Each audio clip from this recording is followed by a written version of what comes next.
$150,000 in revenues in the building permits line. Motor vehicle registrations, we're getting more than $500,000 per year in motor vehicle registrations, so there's an increase in revenue. Our revenue from the Comcast franchise fee as well as the cell tower rental is increasing, not rapidly, but it has been increasing slowly.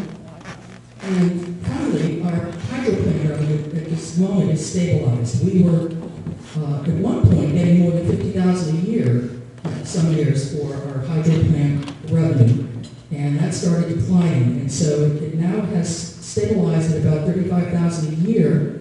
And when we embark on our budget process, we do check in with the hydro folks and get guidance from them with regard to how we should set that revenue line. So, residents, property owners are investing in their property. We see it in building permits, we see it in all the work that's going on around town. And so we want to be responsible partners and invest in the town as well. It's good for all of us. Or a rising tide lifts all boats, which is a segue into this slide. And while we've already had a public hearing on the bond warrants, we're certainly here to answer questions if you have them. And with this slide, I'm just going to review why the board thinks that bonding at this particular time is a good idea. There is a set of expensive problems that require near-term solutions. These are safety issues, compliance issues, and those sorts of things. Bonding allows us to resolve them while controlling our spending in future years. We would otherwise see sharp spikes in our tax rates over the next few years, including this one. And it also, of course, by the same token, or another way to look at it, reduces near-term pressures on the CIP. And if you take a look at the voter's guide, there is a 10-year projection of spending that includes the bond repayment. And you can see that the board is working on keeping our expenditures, or the bottom line, the overall bottom line, within a stable window.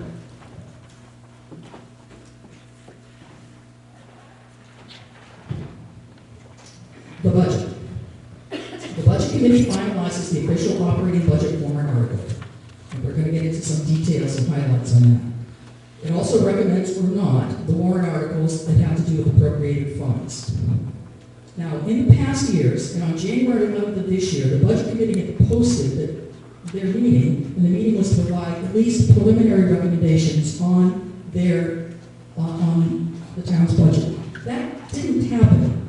So normally at this time of year, at this presentation, I know, at least right at this moment, where the town and the budget committee have some differences.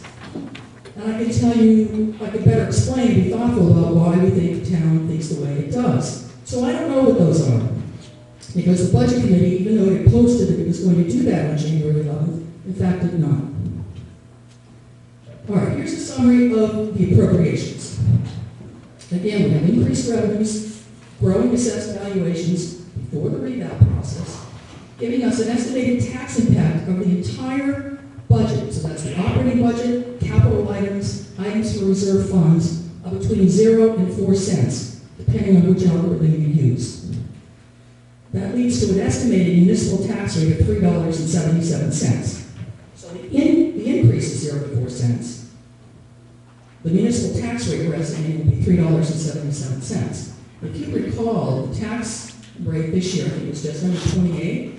So you can see that the municipal, or the boards, the town part of the budget that we're looking at, is not even 25% of the overall tax burden that we all share. All right, let me spend a few minutes talking about how infrastructure is represented in the budget and some of the warrants. So we have worked this year with a new planning tool called the Road Surface Management System. It's built by the University of New Hampshire based on a prior version that they had. We're working with the newest version. And using that, we've assessed all of our roads, and we worked with a road agent and the Stratford Regional Planning Commission. We assessed all of our roads and have built a 10-year planning window. So we have a planning window this year. We held a public hearing to talk about that. Next year, as part of the budget process, we'll have another 10-year planning window and another 10-year planning window. So items is actually...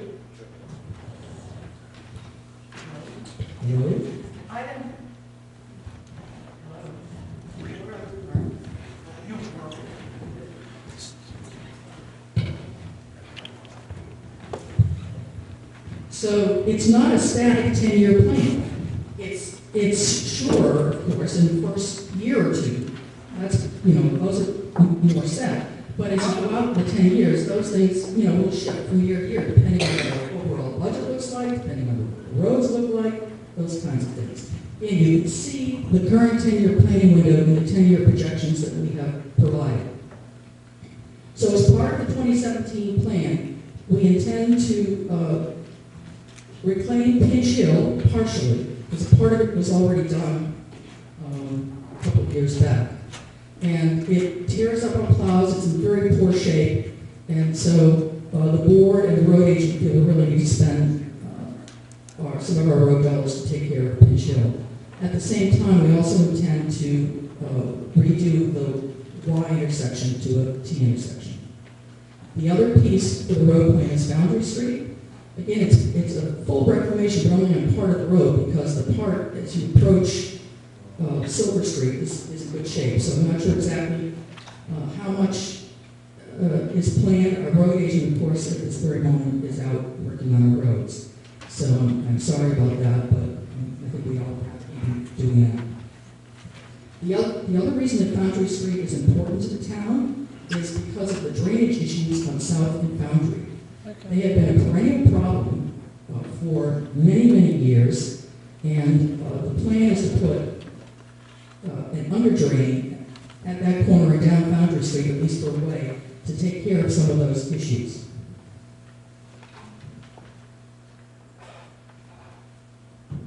Our culvert situation has also been something we've been addressing over the last 2 or 3 years, sometimes in emergency fashion, like the Partridge Street culvert. We're trying to avoid doing that. Last year, we hoped to do Willie Street in 2016, and as we had the engineers working the design and do some planning with us, we didn't have quite enough money to manage that, the Willie Street culvert. So it is still something we need to do. So we combined Willie Street, Pine Street, which is also on our list, and the Lower Hill drainage pipe into one bond warrant article for $435,000. And the preliminary engineering report on all 3 projects is on our website. I think there's a copy on the table. It will be a town hall in the library in the upcoming week for you to take a look at. If you're unfamiliar with the drainage pipe issue, this thing surfaced when we evaluated as part of our obligations under our stormwater permit, when we evaluated and tested our stormwater structure, which had not yet been done.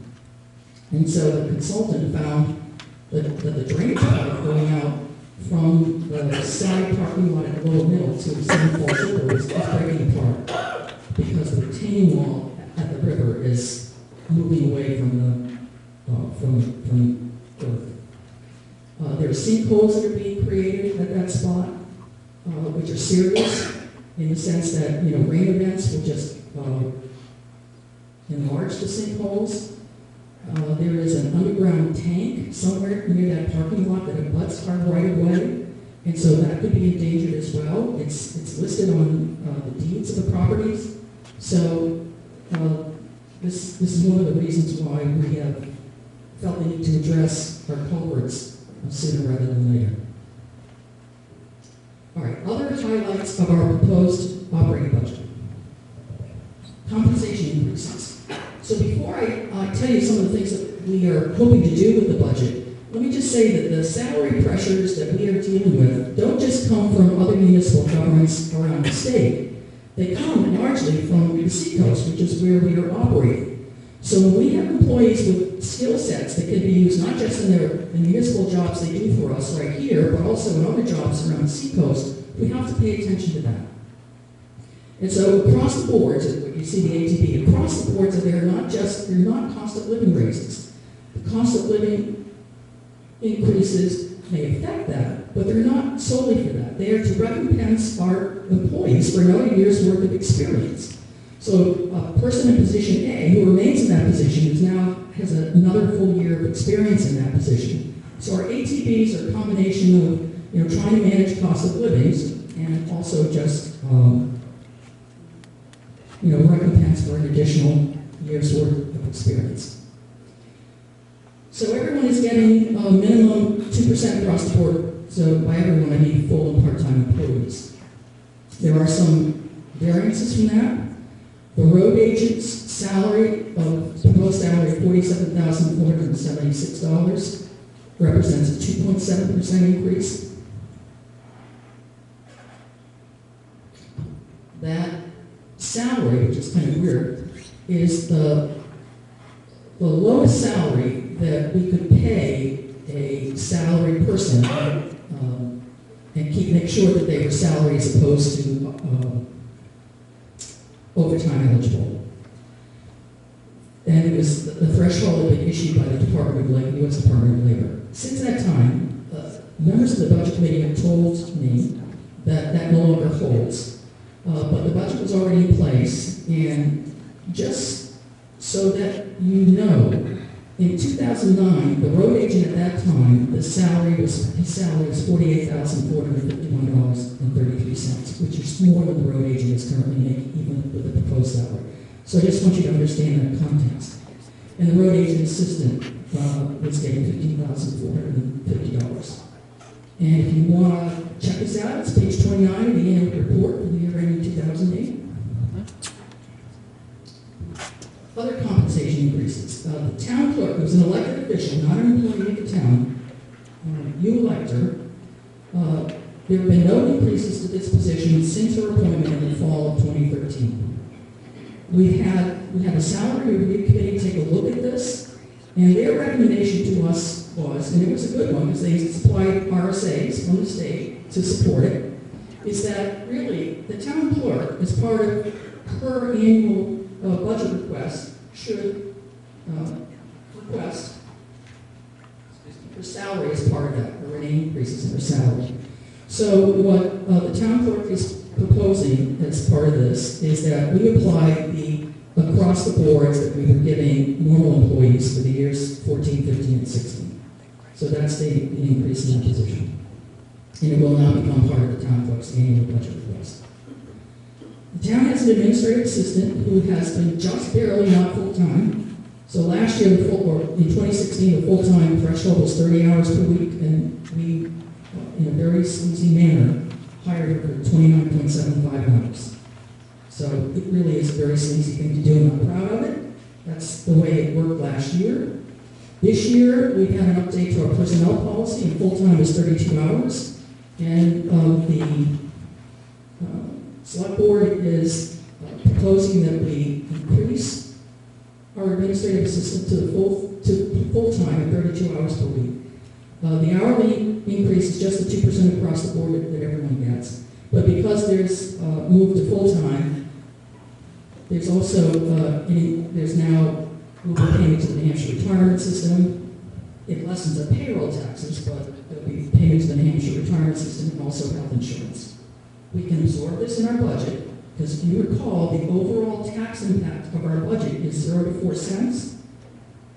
So the board is fully supportive of this, and we hope that the town is as well. And just to, again, to help with the context, many towns, even our size, have town administrators. We do not.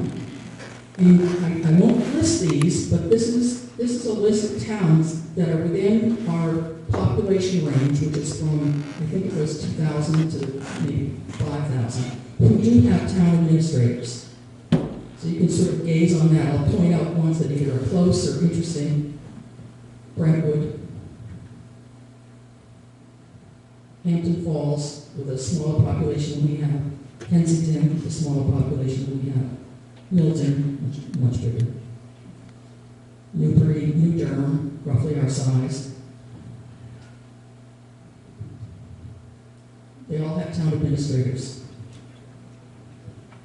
All right, what are some of the other highlights or trends that we're seeing in the operating budget? So things that are decreasing. We've decreased our professional services, that's legal and engineering.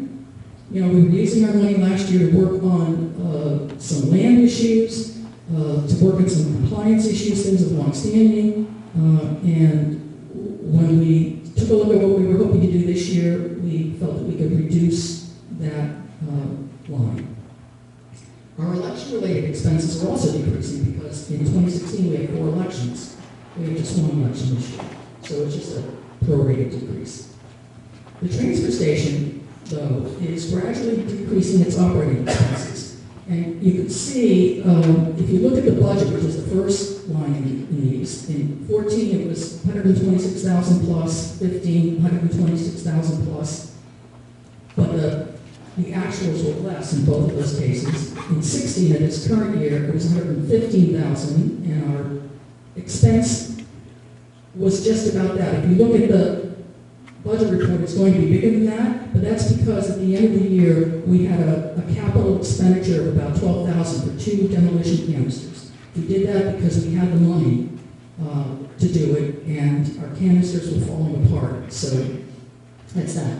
Now, in 17, the budget is going down yet again to 111,000 and some change. That's because of a new contract that our consortium, the Lambert Regional Waste Cooperative, or something like that. That cooperative has a new 10-year contract with Waste Management, and we're starting out with a lower tipping fee. So that's why that cost is reduced. We anticipate that cost will go down another $7,000 to $10,000 with the equipment that is part of the bond warrant article for the transfer station. So it will allow us to haul full loads of municipal solid waste. The can that we're proposing, the second can, is larger. It will hold more. Hauling fees, we pay per mile, we pay about $300, just shy of $300 for every haul to Waste Management. And that's at the prices of fuel today. So should they go up again, those hauling fees will also go up. So it's really one of those recurring costs that we are wise to try to reduce. So the warrant article on the transfer station, the equipment that's in there for a final demolition can and a new second compactor that's larger, with a larger can, will help do that.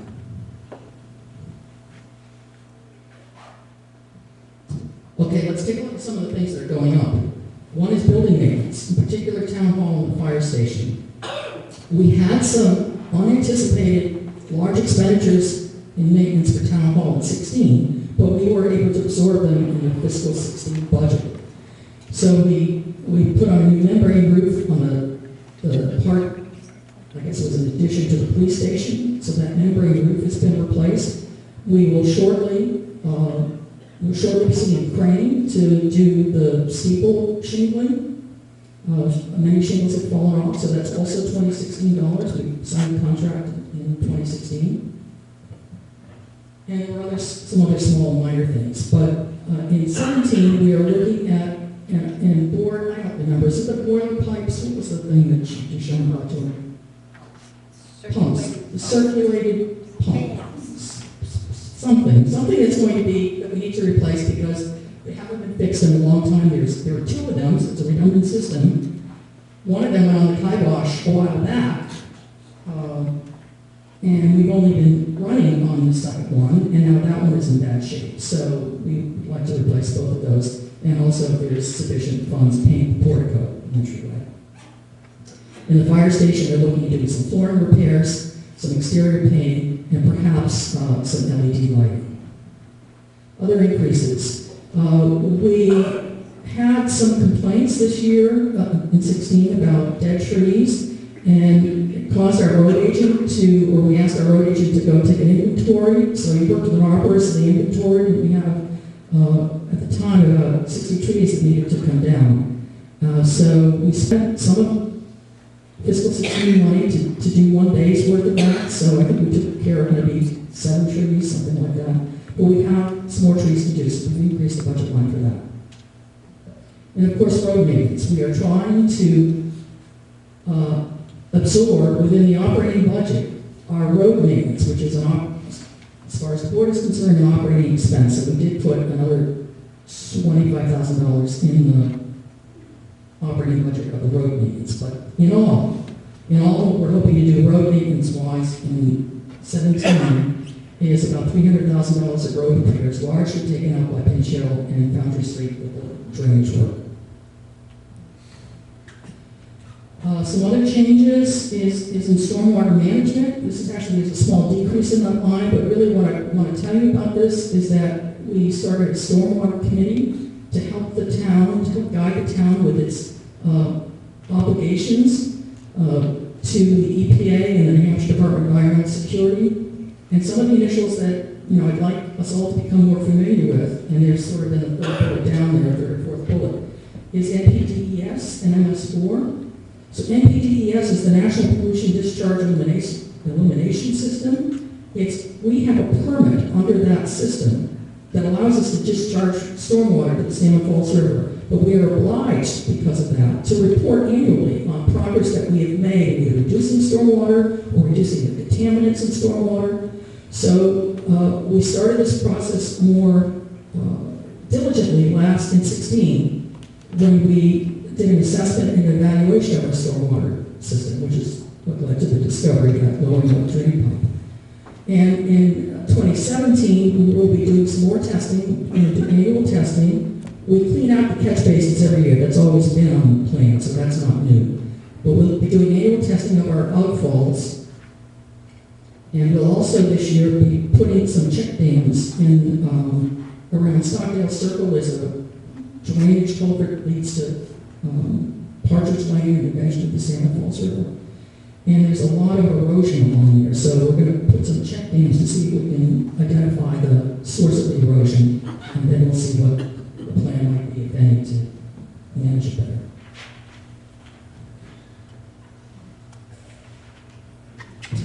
Here's a bit of really good news. We have a newly formed recreation committee. It's a brand new committee that in the past we've had a summer rec committee. But this is a committee that will encompass all of the recreation activities of the town and recommend an overall budget to the town. And they've rebranded Summer Rec as part of this process. The budget proposal that they made to the town is revenue neutral, so that they anticipate revenue to cover the recreation costs in 17. And if you take a look at the budget that you see out there, the detailed budget, the line by line, because of when we got the budget, we just put it's just one line, and it does say summer rec. But in the future, we'll have that expanded into some of the detailed lines. And the board just wants to really thank the parents and the committee members who stepped forward to put all this together. And what you're seeing there on the side is the poster that they produced for what is now called, I think, Summer Day Camp. That's what they're calling it. So you'll see that poster around town. I think there's some already posted at the school. So they're off to a really enthusiastic start. Those are my comments on the operating budget. Vern, do you want to stop there? Do you want me to go on to the capital items? What would you like? Why don't you ask the speaker any questions regarding?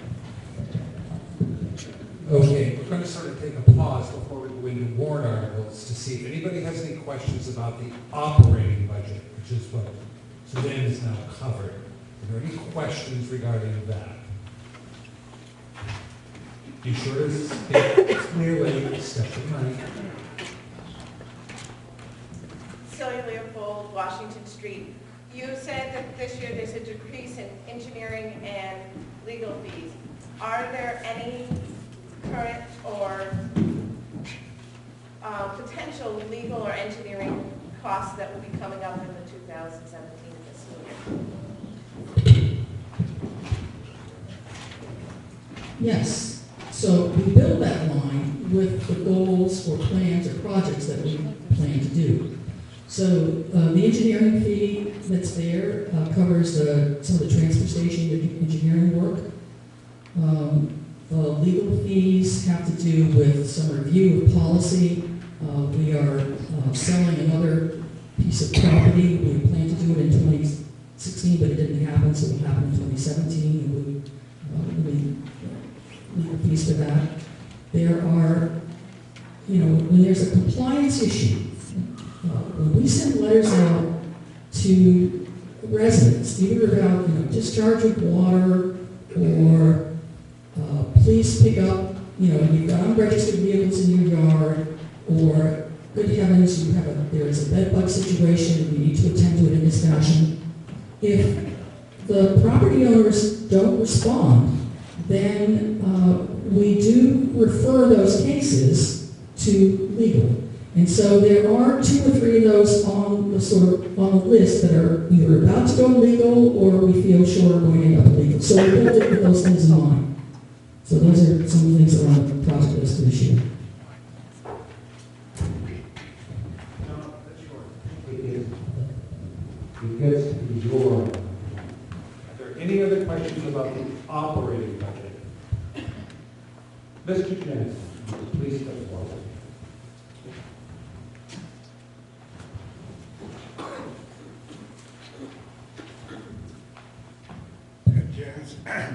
Ed Jansen from Portland Avenue. First of all, I don't like the way it's organized. Can't you hear me?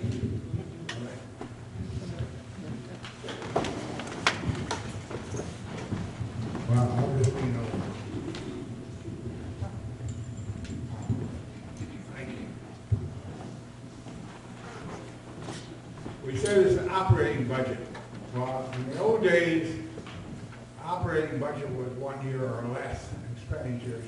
Here we got now incorporating more road maintenance. Some of this should have a life of, 10 years or more, but it's treated as operating. And it makes it very difficult for me as a taxpayer to select what I want to vote for and what I don't want to vote for, because it's all an operating budget. So I don't want to vote against the operating budget, but if it was a warrant item with a life of more than a year, I'd have an opportunity. I do not think Foundry needs to be fixed this year, because one of the main problems on Foundry Street, a person drives over to the post office every day to get my mail, is that we have no sidewalk along Foundry Street from Main Street down to the Legion. My experience is that in the summertime especially, there's a lot of ladies walking their children, pushing buggies and so forth down that street, and there's no place for them to go. And there's a lot of people, I don't know whether they're strangers to town or whether they're residents, they don't have any respect. They go whizzing down through there. My son keeps complaining to me he wants to walk his dog down to the Legion Park or area down there and come back. He takes his life in his hands every time he tries to walk from South Street down to the Legion. There's no sidewalk. There's a lot of people who walk, and we have had no plans or discussions on doing that. I know it's an expensive proposition because you'd have to fill in on probably on, well, it depends how you look at it, right or left side, the river side, put it that way, before you could put in a sidewalk. And that's why, of course, it's been, we talked about that for 30 years around here. That's just an example of, it's premature to fix Foundry Street until you do something about filling in along the side and putting a sidewalk in there. So I see, and we do these things piecemeal, we don't really see the whole 10-year plan, how it's going to fit together, and what are we going to do about the sidewalk. I look at Main Street, and of course, we don't plow the sidewalks until we get the other roads cleaned out. But it's very dangerous to try to walk in the village area. So that is one of the problems. One of the things here, we have a hell of a lot of things that need to be done in the town, but you can't do them all in 1 year. And we're playing games with us somewhat, telling us that we're not going to increase the tax rates because we're reassessing the town and the values are going up. If the values are going up, we're all going to pay more taxes. It's just the way how you sugarcoat it and present it to us. So when I look at Pinch Hill Road, there are no houses on that section. And sure, it should be fixed, and if there's really big chunk holes or so forth, they should be filled temporarily. But that could be delayed a year or two and so forth. And you say, well, it's dangerous if we don't fix it. Well, there's some holes that should be fixed, and there's several streets around here where we're getting some holes that haven't been fixed. I realize with the winter it's very difficult to fill some of those holes, but again, the main issue here is we need to prioritize some of these things, and some of them need to wait another year or two. I'm not saying they can't be done, but you can't do everything in 1 year, and we don't know as taxpayers what our tax bill is really going to be. I just know that every year mine keeps going up. And when as I said here the last time I was right here, I think when I get over $14,000 personally, as a retired person, not getting 2% increase. I get 0.3 from Social Security this year. If I go down to the bank to get less than 0.5%, I might have that account. So it really needs to look at some of these priorities. Some of these things need to be postponed for a year or two and really justify. Thank you. Can I respond? Just briefly, thank you.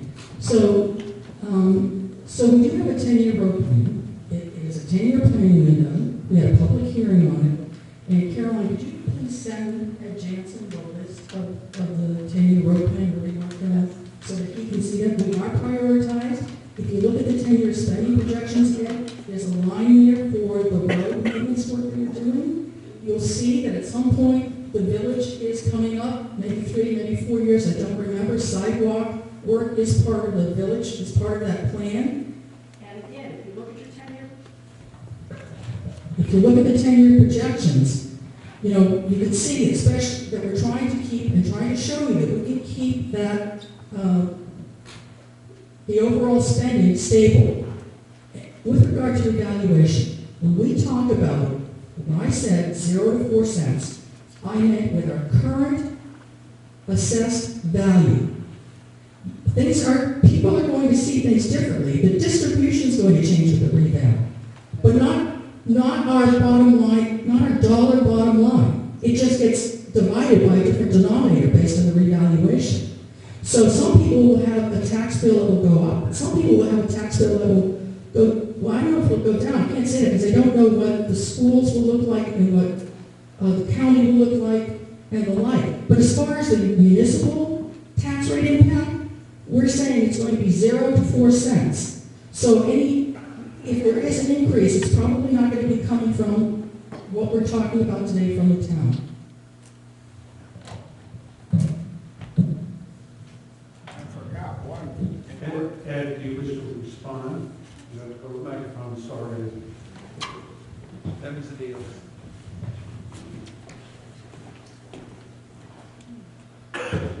Well, I don't know, as Susan and I don't agree on how you place things in the budget and how it looks, whether it's an increase, not an increase.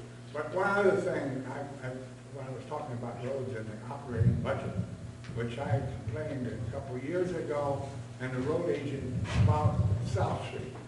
And South Street, at the corner of 3rd Street, there's a catch basin there, and the water comes down the hill and goes right on by because there's a blockage there. Well, the explanation that the road agent gave me, because he came out there and I saw him out there with the, I guess it was the assistant road agent, looking at that. And I asked him a few weeks later, and he said they couldn't do anything about that. All you needed to do was reduce the level of the street about 2 inches. You need to saw out a little bit, and it could have been stopped. He says, we don't have the equipment in the town of Rollinsford to do that. Well, I understand you should have some money in the operating budget. You could have gone and Taylor Rental or somewhere and rented it for 1 hour, and you could have done it all. I could have done it myself, but it's on town property, and I don't touch anything on town property. I just complain to the road agent. But he's saying, so I waited another year. This past year, they haven't done a thing about it. They should have had money in last year's budget to rent a piece of equipment, which wouldn't have cost that much, or buy a piece or whatever. I'm just saying that we're spending a tremendous amount of money on fixing Bear Road and some other roads which don't have a lot of houses on, and which are serving people crossing over to Summersworth and stuff. And our people living in town here, we can't even get. The reason I say the town should have done this when they took out the sidewalk, and that was when I was a selectman, but I was not aware that the people who did the contract, they took out the sidewalk on the south side of South Street and just put the dirt back in there. Well, in the process, they dropped the level of the land. So the water comes down South Street, turns into my driveway, ends up in front of my apartment house there, and you have a big lake. And then that seeps through the walls, and I have water running into my basement, and so forth. But I can't get any action from the highway department to address that. We spend thousands of dollars putting a storm drain in, and then we let the water pass right by because of some minor repairs that could have been done, but we don't have money in the budget for it. Why don't we have budget in the budget for that? Thank you.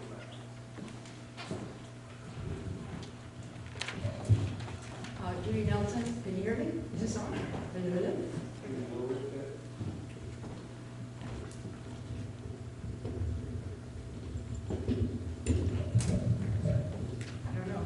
Is it on?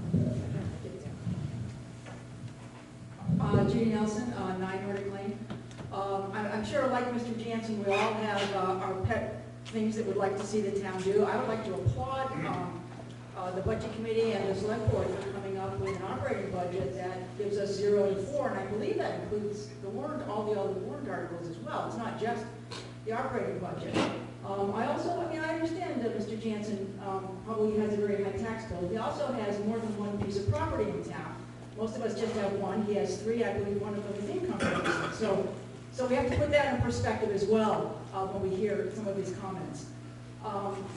He's been in town a long time. He has a long view of things. And each of us, as I said, have our own pet peeves that we would love to see taken care of here in town. But I very much applaud the select board and the budget committee for coming up with an overall budget, the entire thing, bonds and everything, with a 0 to 4% increase. Well done, people.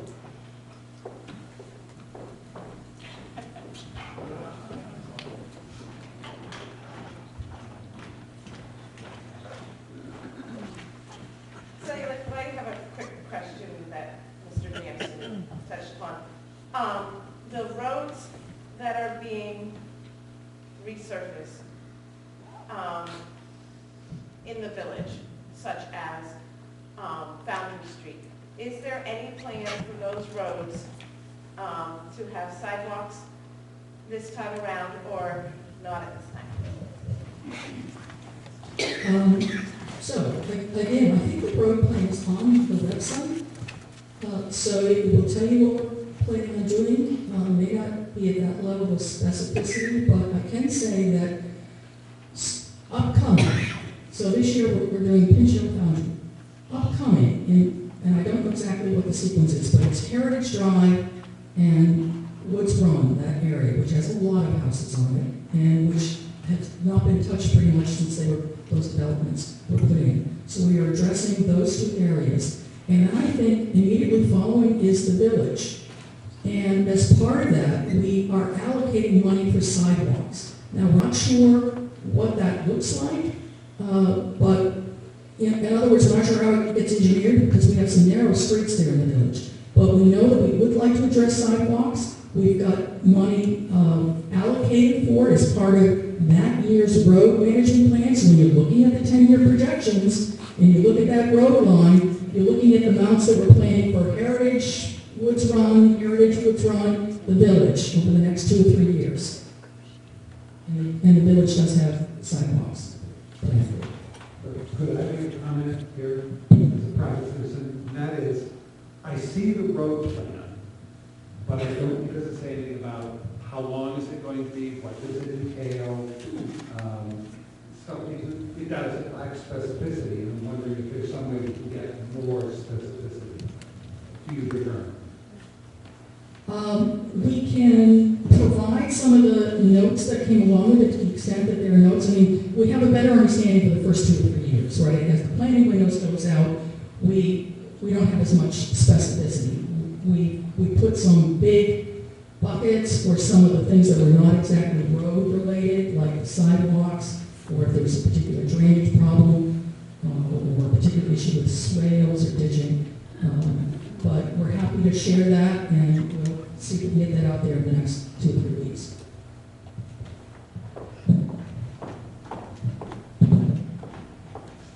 Hi, yeah, thank you. My name is Patrick Hayden from Silver Street, and I've lived in the town going on 3 decades now, and I've just watched firsthand over the almost 30 years previous selectmen and budget committees just keep, as the word that Janice used, delay some of these expenses and some of these issues in town, and it's just, I believe it has been absolutely financially irresponsible to keep delaying these inevitable infrastructure and salary type of issues that have been passed down and handed off to this current select board. I absolutely applaud, Selectman Carnes, Selectman Rollo, Selectman Heward for having the courage to finally deal with these issues that they've inherited. And I really feel strongly that many members of our current budget committee will continue to try to pressure to delay these inevitable expenses, which is going to continue to increase my taxes and absolutely reflect financial irresponsibility. So thank you again for being financially responsible, for dealing with these issues, and finally putting such a responsible budget in front of us that we can deal with in the short and the long term. Thank you.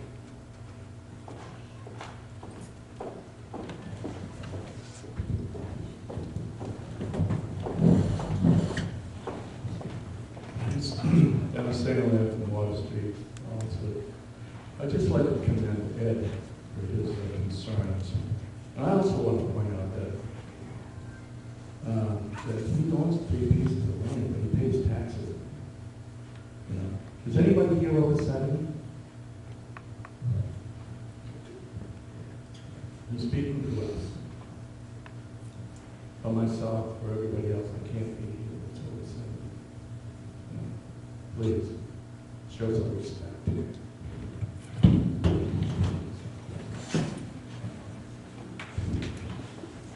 Yes. Is there an error, Sonny Potts, Rollinsford. Is there an error on line 222?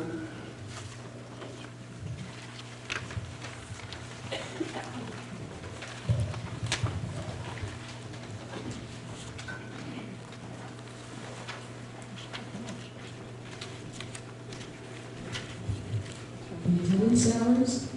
They don't get a, Yes, they get a 2% across the board. doesn't say that, it says 0.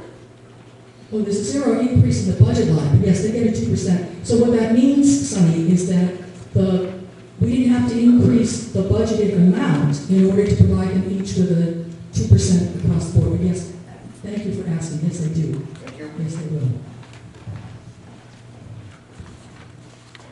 Are there any other questions, comments, concerns about the operating budget? Okay. Moving on to the warrant article. All right, so I'm going to walk you through some of the warrant articles, the ones that have appropriations associated with them. As you know, we have 3 bond warrant articles.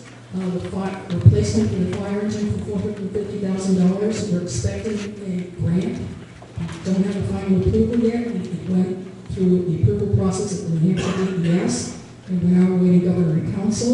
Should we receive that, it will be for 25% of the final project cost of the new fire engine. But the bond warrant is for the entire amount, so it's $450,000. Culverts in the drain pipe at the lower mill, that's Willow Street, Pine Street, and then the drain pipe for $435,000.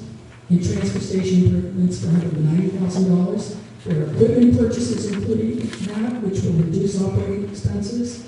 There is we're planning on regrading and repaving the transfer station. We've had residents fall there every year for the last 2 or 3 years. Some of them have resulted in claims against our insurance policies. So the footing is really not very good.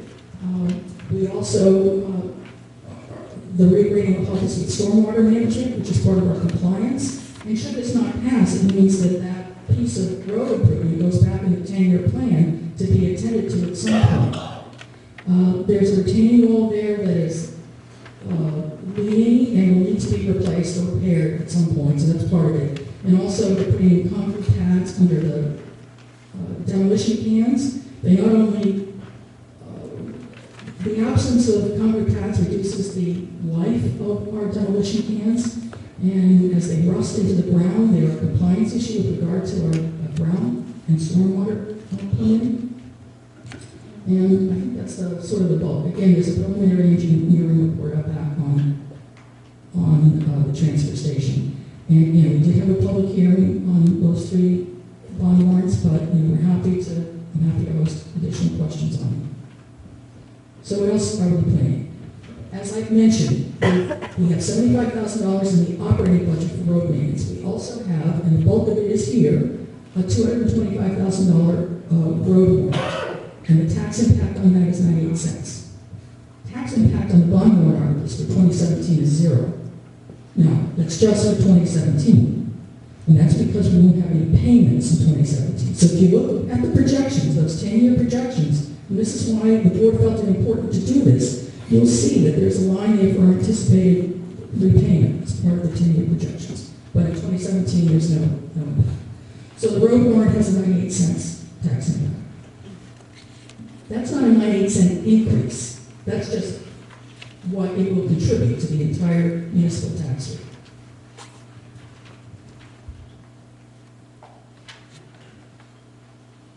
I need to swing before I talk about this one. So, town hall and the water issues at town hall. So, I guess about 10 or 12 years ago, the flooring in the RPD buckled because water kind of came up. And it was repaired in some fashion. I think at about, Chief Ducharme, I think said about $10,000 or $12,000. I think, I'm not sure. We can maybe refresh our memories. So the same thing happened this year. And we had general contractors look at it. Eventually, a general contractor said, "You really need an engineer to come in." So we had an engineer come in, and he proposed a 2-part process to deal with these issues. One is an exterior drain. That's pretty common. Hello? I think I'm okay.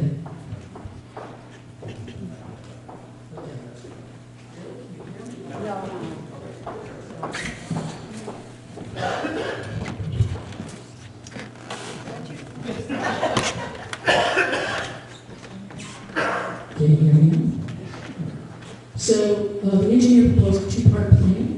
One was to do the exterior, putting an exterior drain around town hall, and also gutters and other small improvements, but the really big work is the exterior drain. We have bids out right now for this work. I think they were issued just last week. It's a request for bid. It's a public bidding process. We make sure that we send them out to the 3 Rollinsford contractors that we know do this type of work, and the rest are public bid. So we'll have some clarity on how much the exterior work costs. As far as the interior work goes, Give her the hardware switch. I'm not touching this. I think I just need to shake it.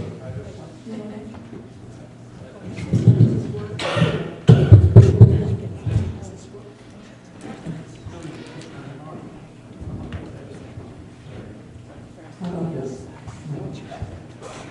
So we'll have some clarity on how much the exterior drain would cost. We put part of the labor in the bid the first week of March. But the bid does state that it's subject to approval of town meeting. So the town will have to approve this warrant article in order to bid, for us to be able to accept the contractor's bid. But we will have some clarity on what that part of the project costs. With the remainder of that money, up to $80,000, we had hoped to do some extensive work down below and sort of rip out the concrete floor and put in more gravel and put the concrete floor back. The preliminary estimates that are coming in on that are, I'll just use the word crazy. They're more, and I'm not the board, so I don't want to speak for the board, but I think they're more than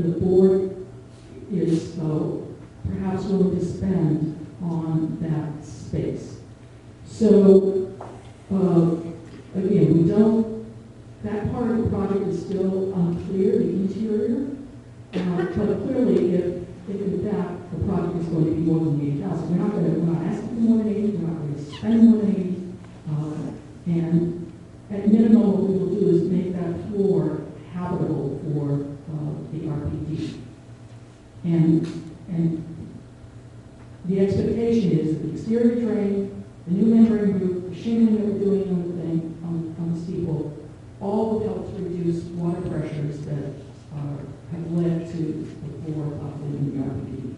As far as long-term, what the board has been committed to for the last 3 or 4 years is trying to resolve space needs for the Rollinsford Police Department. We continue to work on this issue. As you recall, we came to a town meeting.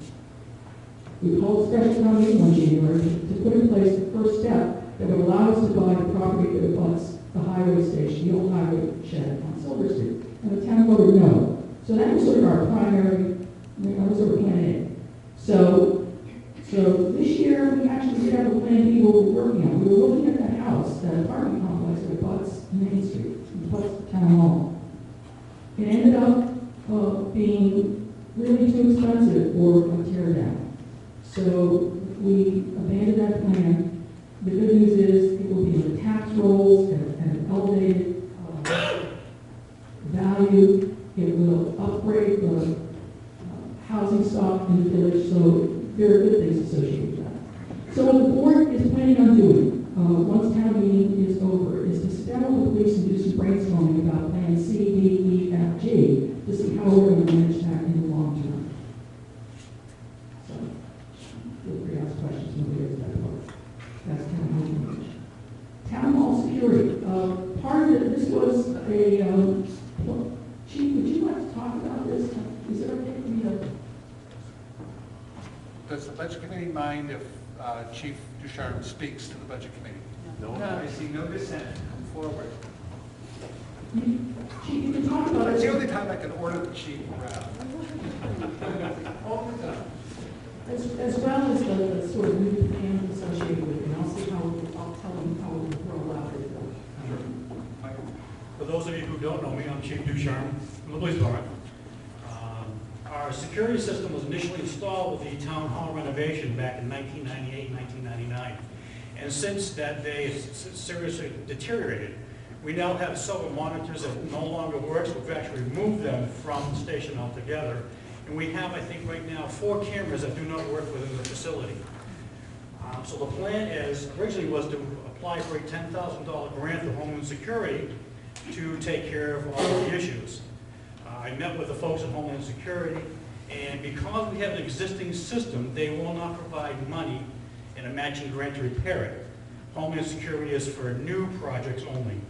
So what we're planning on doing is we initially had $10,000 in the CIP for half the project. So what we're going to do is we're going to scale down the project, do a repair that will take care of it for the next couple of years, and not ask for the $10,000, the extra the total $20,000. So we're hoping that with this $10,000, we'll be able to keep the system running until such time that the folks in town decide what we're going to do with the police department, whether we stay or leave, whatever the case might be. Any questions? So operationally, how do you process what Chief Ducharme just said? So we already have, we've gone too far down the budget road to start to make some changes in warrants and the like. So the warrant article will still read $20,000 for town hall security, 10 to come from the CIP, 10 to come from the grant. So what will happen at town meeting day is that when the board, when we get the floor to describe what this is, we will ask for an amendment from the floor to reduce that warrant article down to 10,000. Okay, so that's operationally what we will do. In either case, there's no tax impact on this because the $10,000 is coming from the CIP. And if I wasn't clear, that's the same for town hall drainage. That 80,000 comes from the CIP, so there's no tax impact. And Chief Ducharme, perhaps you should not have walked all the way back because it's okay with the budget committee. I'd like the chief to describe the next project for us.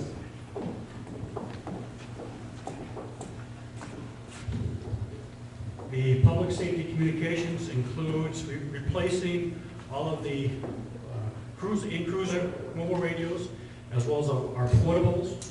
We've applied for a grant with Homeland Security to buy a repeater system in the town so that we have a better interoperability capability to communicate with the fire and highway.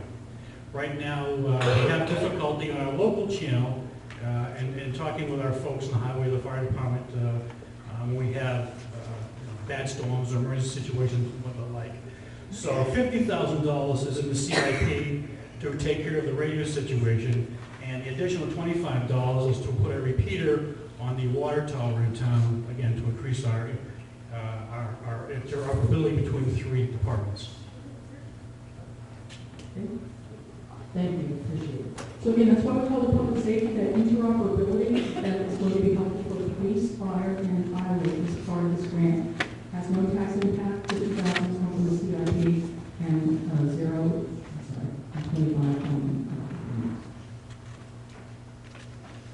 the next item on this list is the Rollinsford Fire Department Command Vehicle, another project that was on the CIP, and I have here a picture of command vehicles. There's one of them, the one on the left is just general purpose.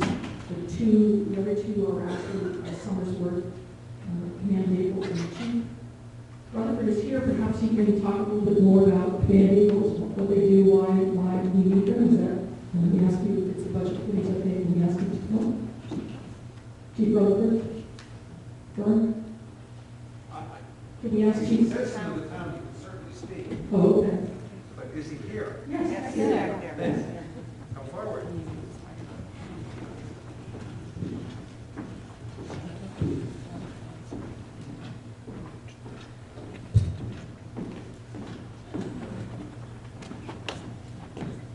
Name's Mark Rutherford, Fire Chief.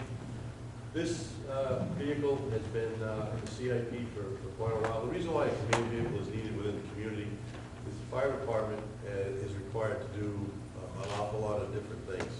And for us, we do not have a vehicle which represents any of this. But we have mutual aid, and we send equipment to our neighboring communities. By the agreements with these communities, we must send a chief officer with it. In order for us to fulfill that need now, if an engine company goes, which is what normally we would send, we need to send a chief officer. The only way the chief officer gets there now is to take our forestry and use that to go to the scene. There's been numerous times where that vehicle has been there when it's been needed in our own community. It's the only way we can get people there, provided we take another vehicle which either carries our extrication equipment or some of the other needs. So we cannot meet that without using multiple vehicles, which becomes an issue. A lot of the things that we do in the community, as far as inspections and whatnot, is done by the assistant chief and uses his private vehicle, which I think is just totally wrong, because he doesn't get any compensation for anything that he does, and he uses his vehicle all over town for these kind of things. We have people that need to have required training and have certifications in order to maintain certain levels of availability. We have no way for these people to do it on their own. Again, they use their own vehicles to travel all over the place to achieve these certifications, which also helps the capability, which makes it their services to the community that much better. We have no way to provide all of these services, so we constantly are kind of behind the eight ball. When we have an incident in town, we have to set up what is called an incident command system. In order to adhere that, we keep some of the small pieces on the fire engine. In order to accomplish the whole scope of the system, you need to have specific ingredients. We don't have those because we have no place to carry them. We rely on neighboring communities that will come over with these kind of vehicles to update and be able to supply what we should be supplying our needs anyway. So with all these things combined, that's one reason why we kind of need this. And as far as anybody in the region, anybody in our local service area, we are the only fire department that does not have the capability of this kind of vehicle. So that constantly just knocks down what we're able to provide.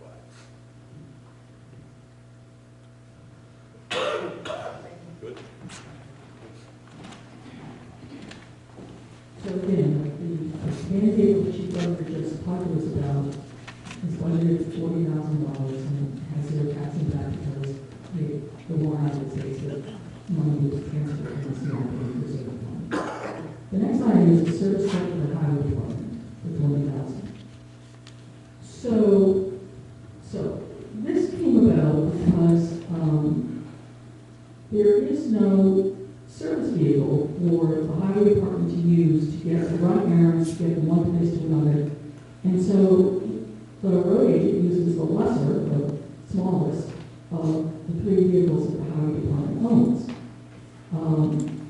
So this would allow, at whatever gas mileage that particular vehicle uses. So this would allow us to tell the road agent to use the service truck for all of those particular errands. It would, reduce fuel costs, which at the moment are not big, but at some point gasoline prices will go back up. And the other thing that it did when this came up on the CIP last year is it allowed us to take the smallest of those trucks, and I never know what to call these things, you have to indulge me, the smallest of those three trucks. Whatever year it was scheduled for replacement, if it was 2025, we moved it to 2026. Or if it was 2024, we moved it to 2025. Whatever it was, we were able to move it. So, should the town say, look, I don't think we really want to do this, and that's fine. We will, though, have to bring the year that we replaced that smallest of our three trucks back into where it was before on the CIP. Town evaluation. So every 5 years, we are required to run an evaluation process in the town. And guess what? This is the fifth year. So we have been salting away money into the evaluation reserve fund. So the reval process is going to cost us $70,500, but because of the money we have salted away in the reval fund, there will be no tax impact on this town. Land surveys. This is one of the warrants that you see every year. We have not spent anything from this warrant since I've been on the board. Should be an instance where someone might want to put their land into a conservation easement or the like, and it would be helpful for us to provide a survey for that purpose in order to help that process along. We would use this $5,000 to do that. It has no tax impact.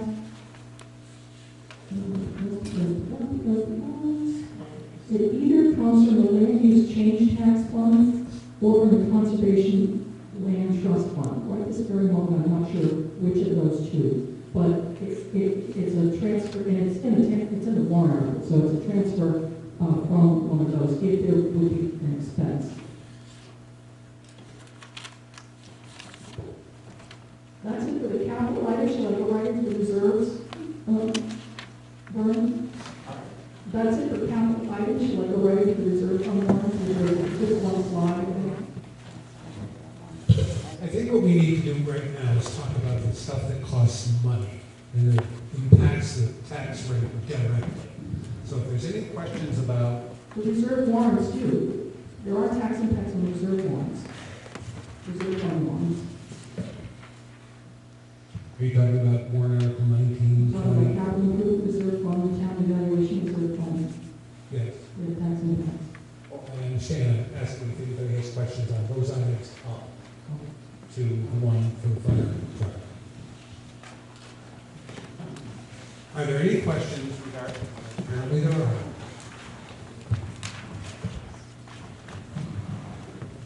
Celia Leopold, Washington Street. For the command fire vehicle, this may be a question for the chief, but how long do we plan on keeping this vehicle before it has to be updated and replaced? How often do the communities around us do it? I know we're on a plan right now with the Rollinsford Police Department to upgrade their vehicles every other year that they get a new vehicle. How often would this vehicle be on the capital improvement plan before we need to do it? I'm sure I don't know. But as it's a good question, and every year when the capital improvement committee meets, we advise them to make sure that they make this list as comprehensive as possible. And so when we bought that third truck for the highway department, the replacement is now back on that list, so that we don't lose sight of the fact that we will have to replace it at some point.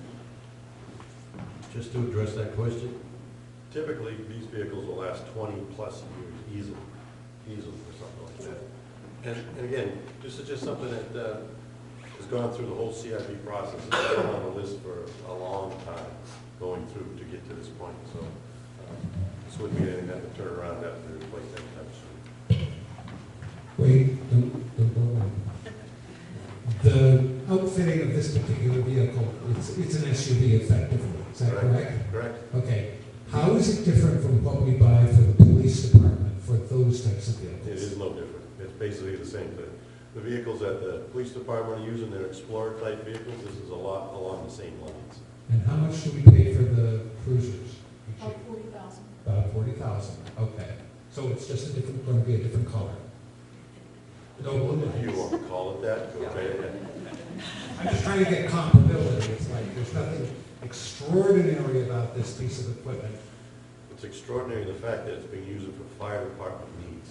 I understand that, but in terms of vehicles, No, as far as outfitting that goes, it, equipment, along drivetrain. the exact same lines, except it's FD use.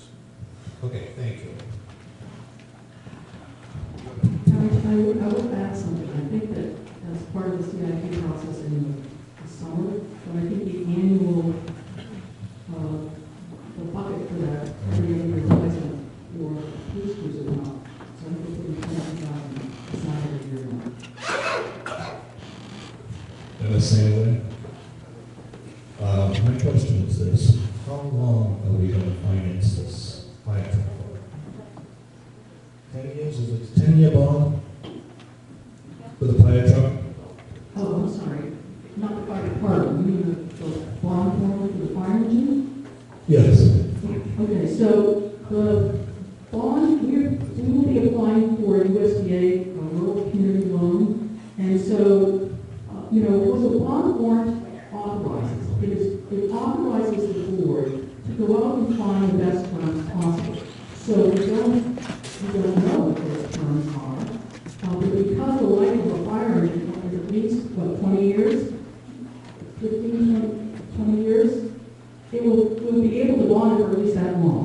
What terms we choose, what terms will be available to us, what terms we would be advised to take, we don't know yet. So what we did when we did that 10-year plan, though, just so that you know, we took all the costs of lawn warrants, about 1.025 million, and made them a 12-year term at about 3%.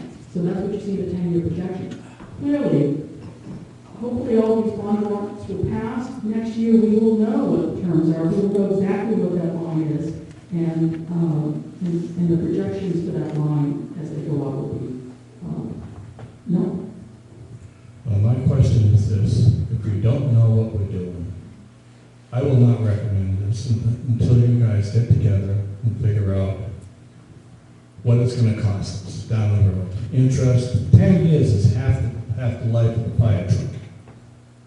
We've got to do something better than that. You've got to surround yourself with some smart people and find out what we're going to do about this.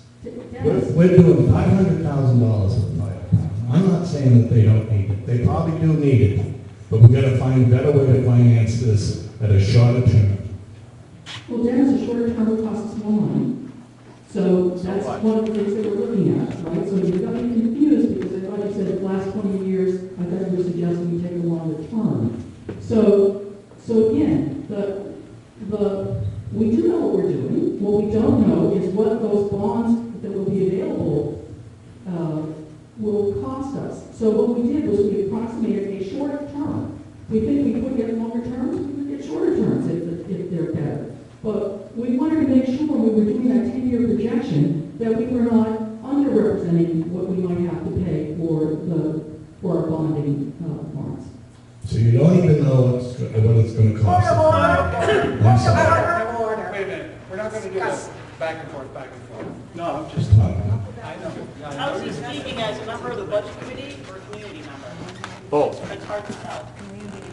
No, he's a community member when he comes out and speaks.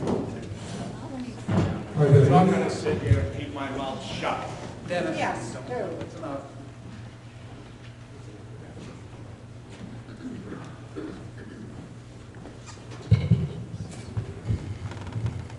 Tom Coons, Stockdale Circle.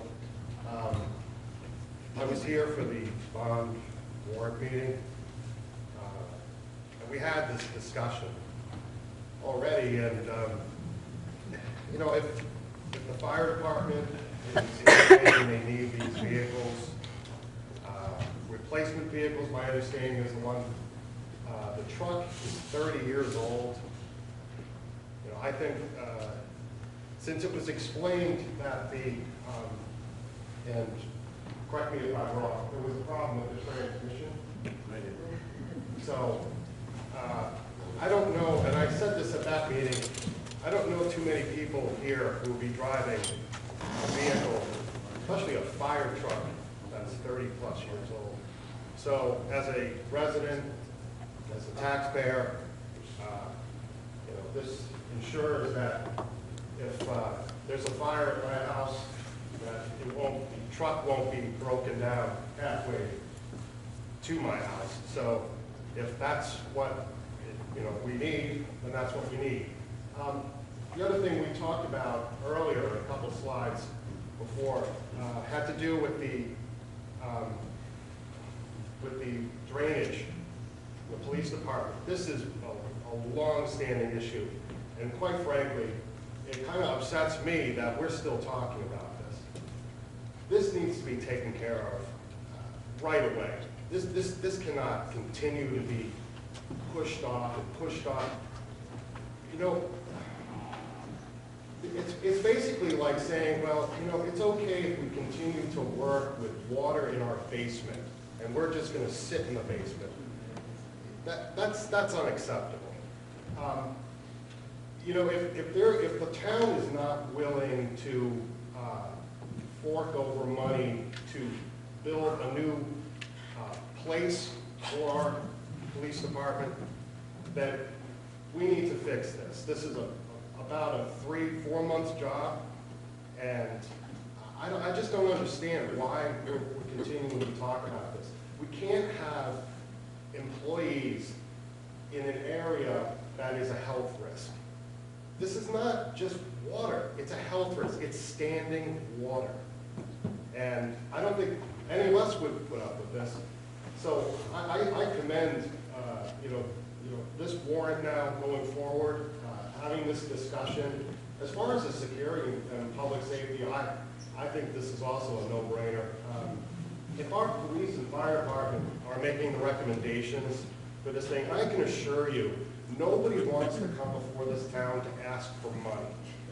So you know damn well this is an important item that I'm sure very well thought out. And additionally, I think our town does a good job, at least our public safety does a very good job at making do with what they have. But this whole idea of discussion over fire trucks, it really just, it scares me that we're at this level. And we're not talking about paying for it this year. We're talking about paying for it with a bond. So I commend you guys for coming forward with these recommendations. I'm certain this was painful, but this is something we need. And as a taxpayer, enough's enough. I don't. How big a serious problem do you need with a vehicle before we move forward with this stuff? Thanks.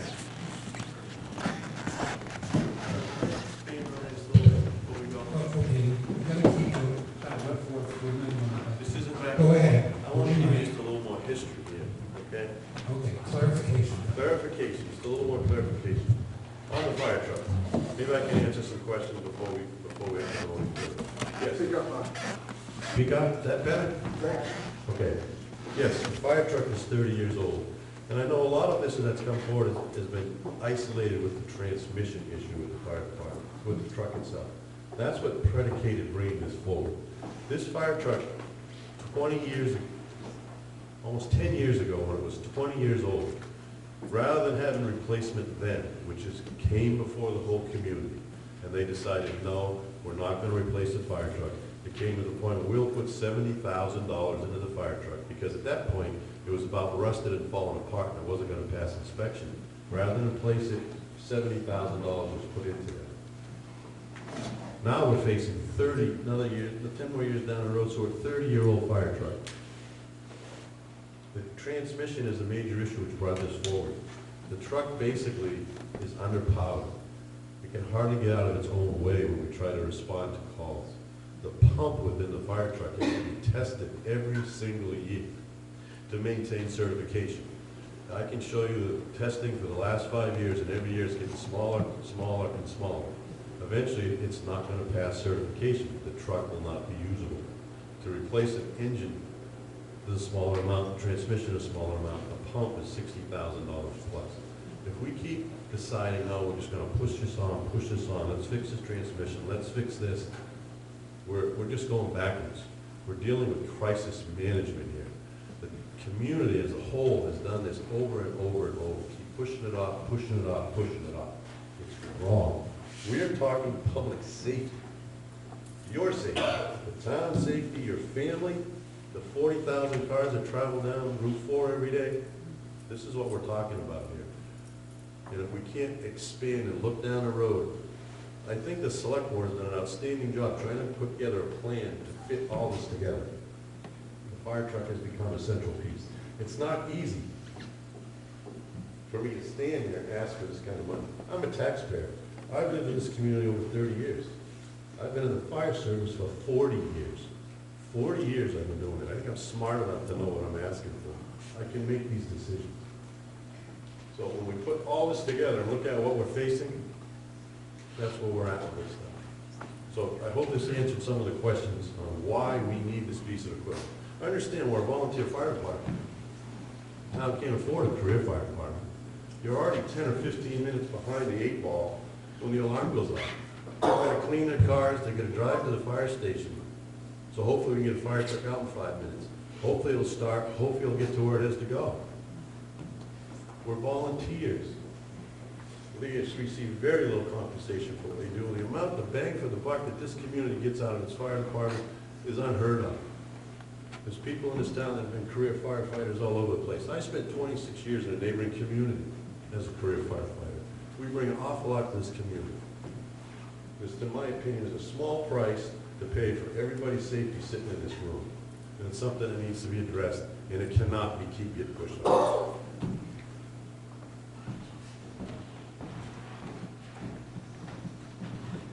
Okay, Dennis, just stay on point. You're okay, okay? Just calm. Dennis Stanley. First of all, I'd like to apologize. And I just want to say this. I just want to know some numbers, that's all. Just that simple. Before we start, I know we need a fire truck, I know we need a command truck, but I just want some numbers, not next year, this year. And I want to say something else. You've got all these big construction jobs, big projects. Have you ever heard of change order? Yes, yes. So a lot of these jobs, there'll probably be some change orders, and we probably won't even have enough money to finish most of them with all those projections. I want to tell you that right now. But we've had 3 at the water sewer plant. And we've always had some big change orders. Now looking down the road, I'd like to respond. So first, the fire engine. I'm not sure exactly the numbers with the P's Dennis, but we've had quotes. We have 3 quotes for fire engines that all been reported in 2009. The other number I can tell you about is the one from the Department of Army Safety Services, where we have passed, they've approved our grant application for 25% of the project. So that will reduce the amount that we'll have to borrow, but it's not in hand yet, so we can't be sure of that. It would reduce that projections line in the 10-year projections. So those are numbers that I can tell you about. With regard to the terms, we need to have some authorization to spend, which we are going to get hopefully at town meeting. We have started some application processes for loans through the USDA. They're at 2.75% this quarter. We're hoping to fully process the transfer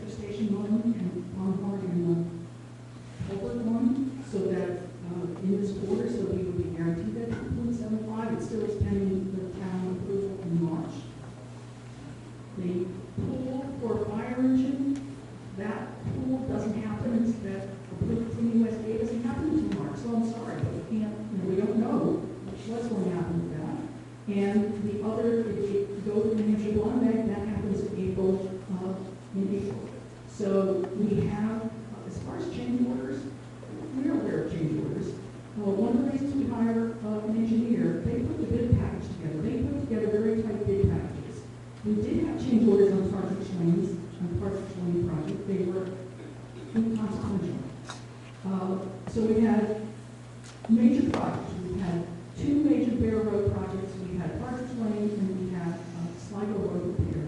None of them were all of them have been able to be absorbed by our budget. The Bear Road project, the second year, did go over budget, but we were able to absorb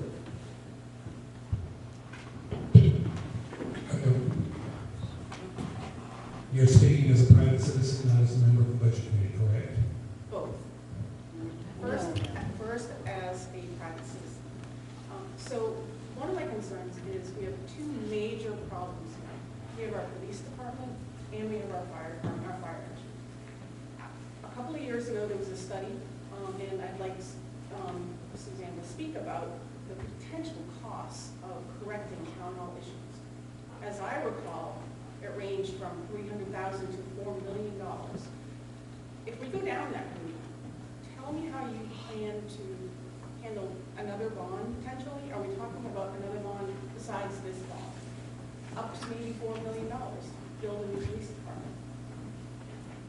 My other comment is, and I have real concerns with the police department because it is a health issue. As Mr. Kuhn said, there are health liabilities around this. And we're not looking at the big picture here. We're looking at these piecemeal items, and we have to look at the big picture. As a budget committee member, I would say my concern about the fire engine is that we never have seen any estimate on repairing that engine until a couple of weeks ago, an informal number that we got from Mick Truck Repair for $100,000. So when I think about how we allocate our money, I think we should be looking at it across the board, police and fire, and not just one without regard for the other. We are, in fact, looking at the big picture. And the 10-year projection, if you look at that, I hate to keep harping back to that, but if you look at that, there is $320,000 in there for police space, which would not be sufficient for a new building, granted that, but it kind of depends on whether, we get land, if we can use the old highway shed or not. We also have about $90,000 in two special reserve accounts. The hydro fund, if you remember, we used to put money in there, there was excess, and the land use change tax fund. So the boards have formally looked at those two as also potential funding sources for police. We continue to look at both police, we continue to look at the whole picture. And when we're talking about public safety, we are talking about police, and we are talking about fire. So you can't, I don't think it is a smart thing to use one as an excuse for not doing the other. That doesn't seem to make any sense to me whatsoever. And some other numbers that you might be interested in knowing is that $70,000 that we threw into this truck happened in 2013. Now, everybody with very good intentions thought that it was going to last 10 years. Well, that's 2023. And here we are, barely, 5 years later, and we're talking about the possibility of, the governing body is not talking about the possibility of repairing that truck. It makes no sense to me to take a truck that we've already thrown $70,000 at and now plan on throwing goodness knows how much for I don't know how long. And you've got to now add that. Now we still have to buy a fire truck unless we think this is going to last forever. We have to buy a fire truck, so we have to put something in our spending projection on. We have to put something in the CIP. And it's probably not going to be $450,000, and we may not have a grant to offset 25% of it. It's probably going to be closer to $500,000. So we are looking at the big picture. And it's public safety for all of our employees, and it's public safety for the town, for its employees, and our property. Are there any other questions, comments? Private citizen. Nancy Diane, 44 Rollins Road. I'm speaking as a private citizen, not as a board budget committee member. It was brought to my attention at the last select board meeting that there's going to be another $40,000 in culvert money that could possibly be needed. Do you think that will not be absorbed, or where will it be absorbed anywhere into the $435,000? I don't recall $40,000 for at the last budget meeting? No, at the last select board meeting Monday night, you mentioned that you got a thing from Hoyle and Tanner for $40,000. No, it was It was a potential task order to evaluate a Sligo Road culvert for $4,000. Yes. It also had to do with the fact that you had to get easements for all the property around. That's different. That's not Sligo Road. I didn't say Sligo Road, I said for your Well, I warrant. misunderstood. Okay, the chair takes over. Okay.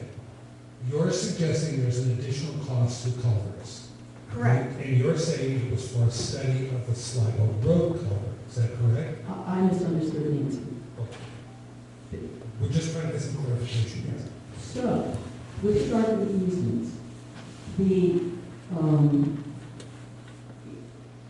In order to work on the Willow Street and Pine Street culverts, we need easements. Now, one might have thought that the town already had easements on the waters of Sligo and Pine Street, but as the additional research pointed out, we don't have easements.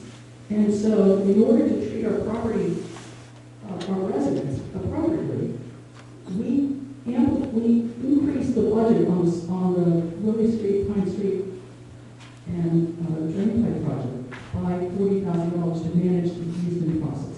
It is within the scope of the $435,000 we're asking for. It is not an additional request.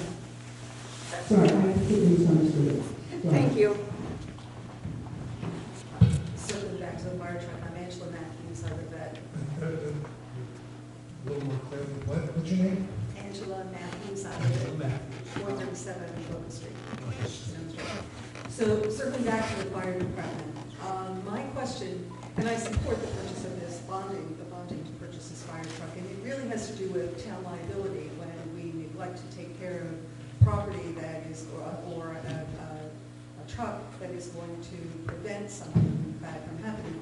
And my example is about a small town in the seacoast that a historic house burned down, and it was across the street from a fire hydrant, but the fire hydrant couldn't service the fire department because it had been deferred maintenance, and it kept getting deferred. And so what's the liability of the town when you push these things forward and something happens, someone loses a property and decides that the town is liable for something because it didn't act when it could have acted? So it's like, it may not even be a question you all can answer, but it's what I'm thinking about as I sit here listening to this conversation.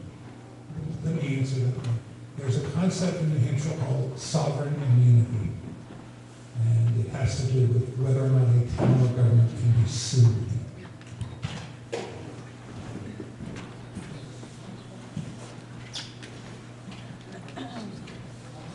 I have a couple of things that I want to bring up. I want to thank the select board and congratulate them for putting in all of their effort to bring down the cost of this fire truck. They've looked into loans and grants and so forth that would bring down the cost of the fire truck, which I really appreciate as a community member, knowing that I'm not going to be covering the whole cost as a community member.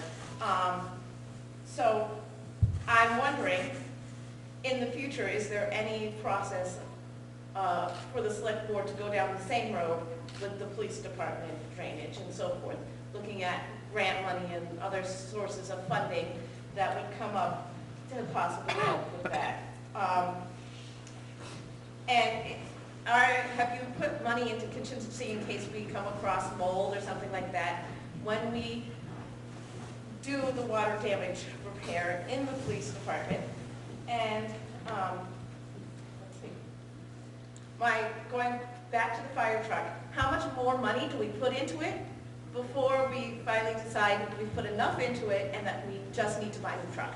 The longer we put more money into it and keep it on the road, the longer it takes us to get a new truck, which means the cost is probably going to go up. Every year the cost is going up on different items.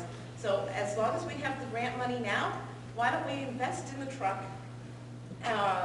and apply the extra funds we have? And that's it for now. Thank you. I'll just add that the town does provide local mediation, a local mediation process that we, a maintenance program that we put in place about 3 or 4 years ago. So every year, the ductworks are blown out, or cleaned out, and any ceiling tiles got mold over the place. So we are managing that on an annual basis.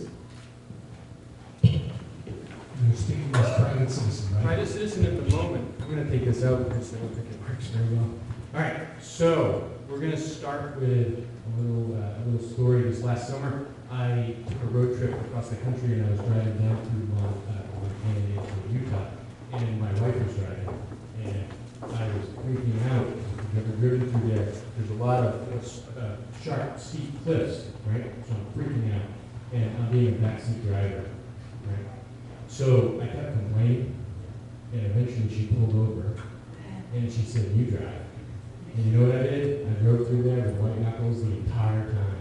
And yeah, we made it through. But here's what I want to say. The fire chief, he makes $7,000 a year. It's not a career, it's a volunteer with a little bit of a stipend. The select board, they make $4,800 a year. That's a volunteer job. You're getting a lot of hours out of these people for the work that they put in. So when I see warrant articles come up here, there's a lot of pressure that goes into those, as Mr. Coon said earlier, about coming to the town and asking for money.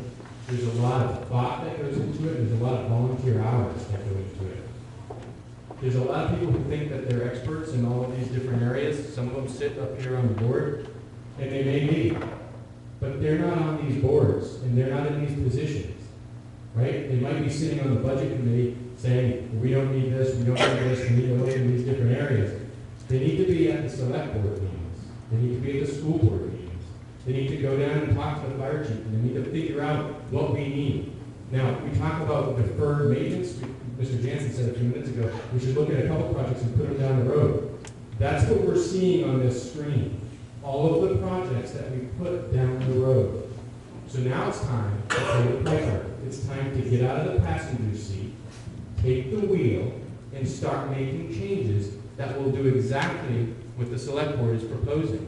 And that's increase the valuation in town, increase the building permits, and make it so those who are over 70, that was being spoken to earlier, there's an inference of that, don't have to pay as much. So that way the newer generations moving into town will be able to foot the bill for all of the deferred maintenance that the previous generations have handed to us. And that's what I'll say. Thank you.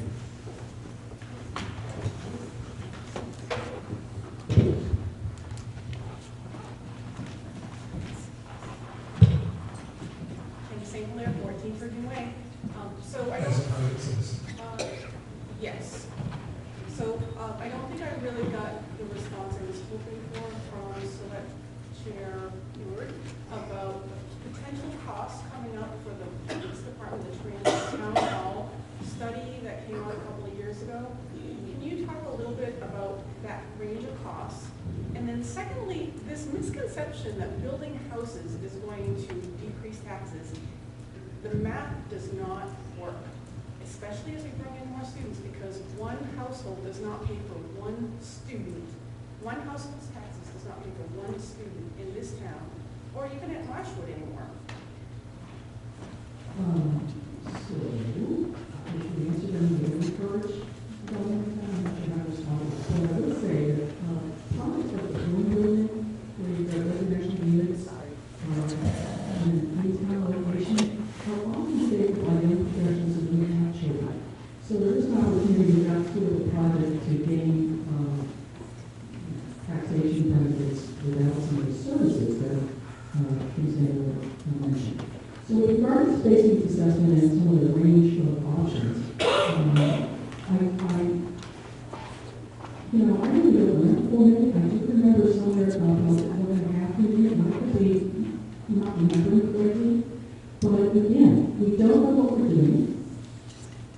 From a police station point of view, the town gave us, a setback, and we said no to that place on to the lawn of Silver Street. It was the first step that we're allowed to consider. So we are looking at options. Again, we've got $320,000, which is not the full amount of it is a million. We don't know what options are now available to us in the new time frame, or the new, not time frame, but this new scenario where we don't have that, we don't have this, so now what do we have? So we're going to be looking at that. Once we know that, we will come to the options, and these are our possibilities and what is needed. So let me tell you this. Just because we might need a police station at some point, and I don't know what we do or what that would look like and what it would cost, is no reason for us not to do the things that we need to do today. Some of these things we have to do.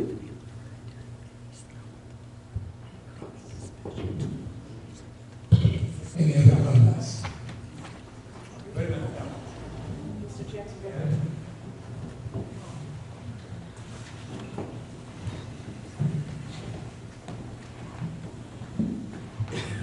Believe it or not, I compliment the board for what they're trying to do here, but it's an impossible task to address all the issues that a small town has to face in the future. When you look at, you know, we're talking about 400 and some thousand for a fire truck at the moment, and then another vehicle.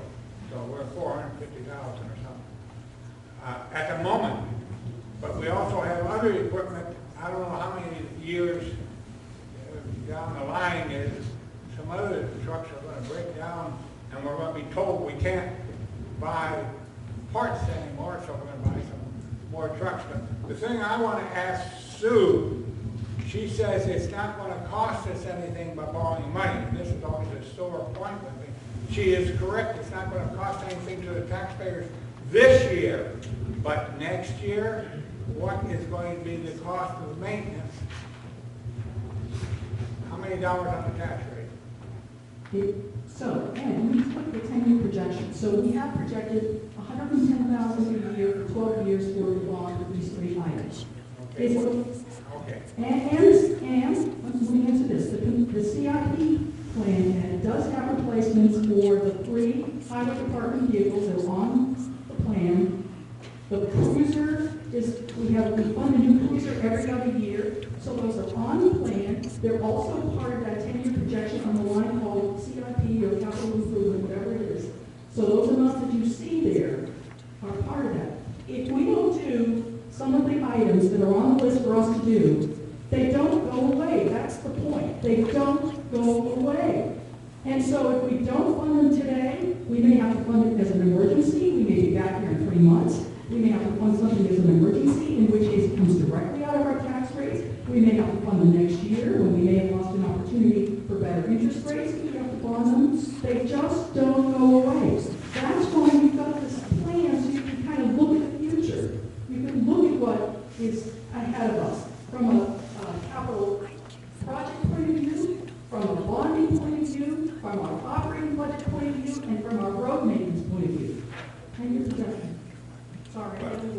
My question is, next year, what is going to be the assessed value of the town? Do you have an idea, an educated number now?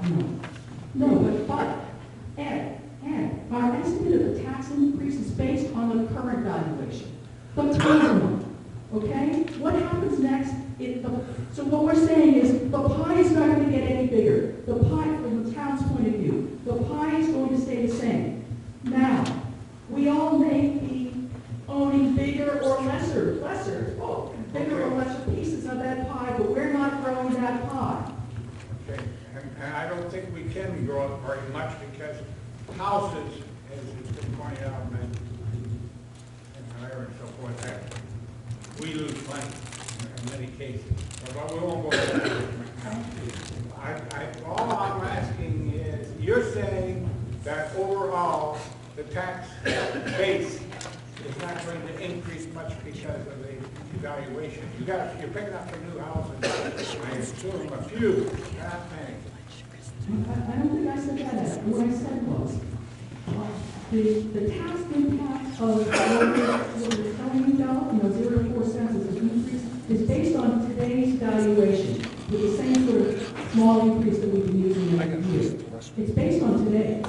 So all I can say with some degree of certainty is that we're not growing the pie any bigger.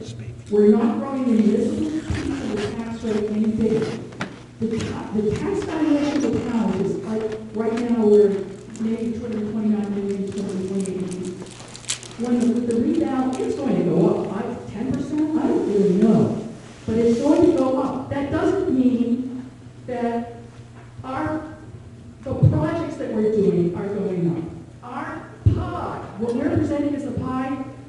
not one whit. What happens is that if your house has been undervalued across the last 5 years, you're going to pay a somewhat larger piece of that pie. If your house has been undervalued over the last 5 years, you're going to pay a lesser piece of that pie. That's what the rebound is. I agree with everything you're saying, I know it's right. But what I'm saying is, it's going to be 40 cents or something more next year than this year if you do nothing and kept operating the budget the same, because you got to pick up that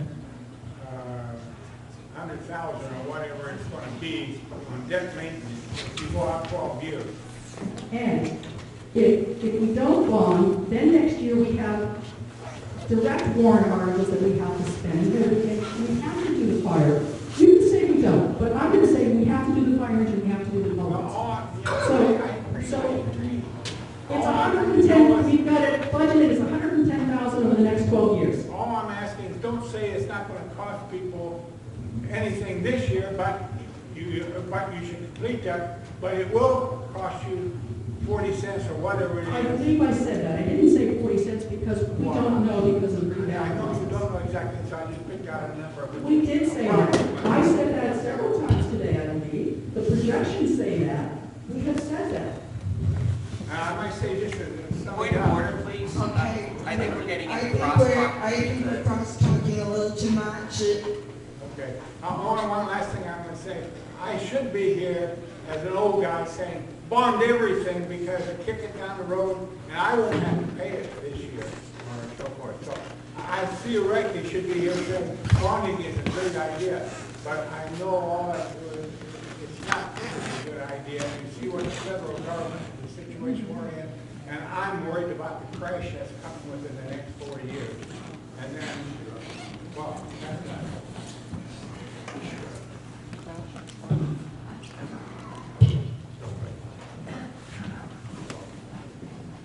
Amy is speaking as a private citizen. Yes, I am. Michelle Small, 631 Main Street.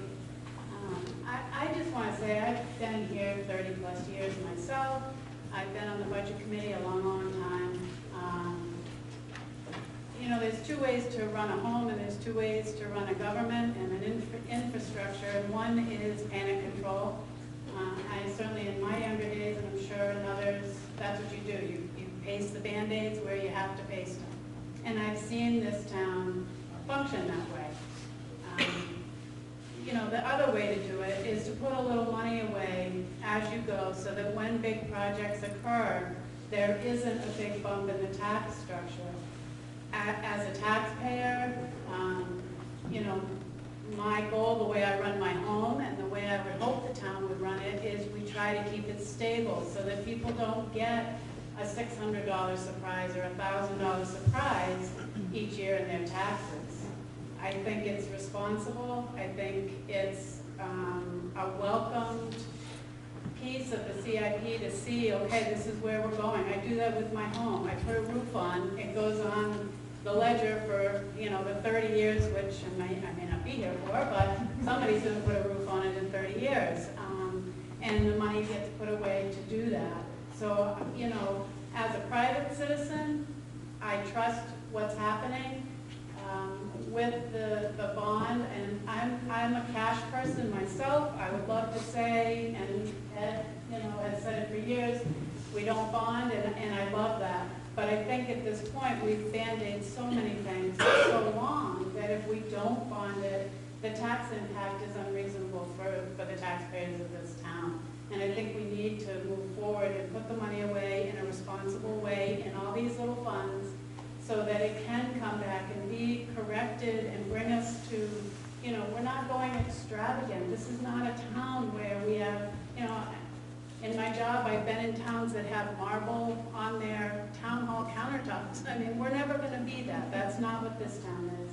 But we certainly need to be at a level where we can maintain our fire and our police, because the alternative is a full-time of both, you know, with different buildings that I don't believe we can afford, or we don't have them at all, which I personally am not comfortable with. So again, I just think it's a responsible way to do business, and I hope that the town will support that.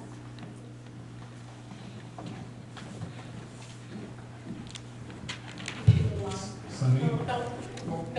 Go. Sonny's only spoken once, so. I I got a couple of things I want to talk about. One is, and it goes back to the bond meeting we had, there was less than 24 people there at that meeting that day. And a couple of things that I spoke against, one was the culverts, and I was a little upset that we, the highway department, wasn't taking any of the work on. And when I asked why, we were gonna put it all out for commercial bid. That kind of gets me, we spent $100 grand a few years ago for a tractor, and we don't use it. I'd like to see that figure shrink by us using our own equipment and our people, even if we need to hire somebody to help them for the summer season. The second thing is the fire truck. And the reason I'm against both of these, just for economical reasons. And I'm not pointing fingers at anybody, but just to hear the equipment's too old. That's the same thing we've gone through in the last 5 years. We don't fix nothing in this town. We replaced the dump truck because it had a leaking head gasket. We got rid of a 1-ton truck because it had a cracked frame.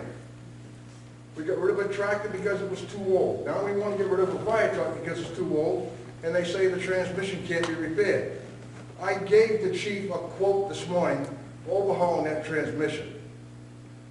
Now, as I said at that meeting, I work for C&J and I do a lot of the transmission work. So we've got a figure, a hard figure right now to overhaul that transmission.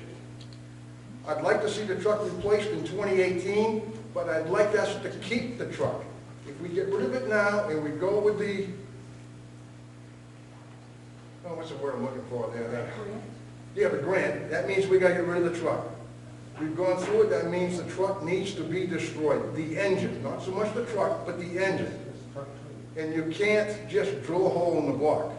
I've gone through this with C&J, and we actually had our commercial share the engine in half to satisfy the state requirement, and they photographed it. So with all that being said, no, I'm tired of paying all this money. I want to get to the easy end of my life. And I'd like to see the tax rate go down, because it's going to go up. That means our property values are going to go down. Thank you. Suzanne, if I clarify the thing about the grant. The grant, in order to have the grant, not only must the engine be destroyed, but the frame has to be cut up. The whole vehicle has to be scrapped and documented. You can't salvage it. You can salvage incidental things, but you can't salvage the chassis and the cab. It's all got to go. That's the condition of the grant. And I would just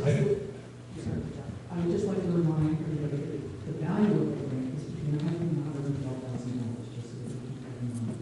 And also, for the taxpayers, we are looking at between a 0 to 4% increase in the municipal tax rate.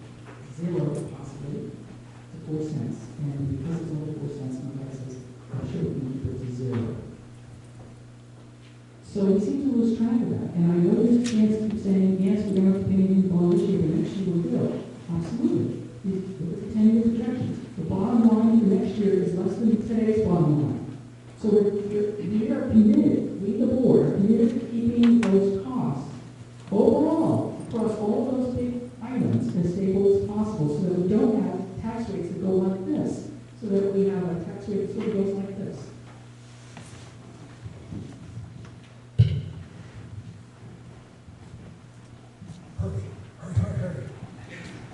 Hi, Lorraine Hanson, Watson Lane.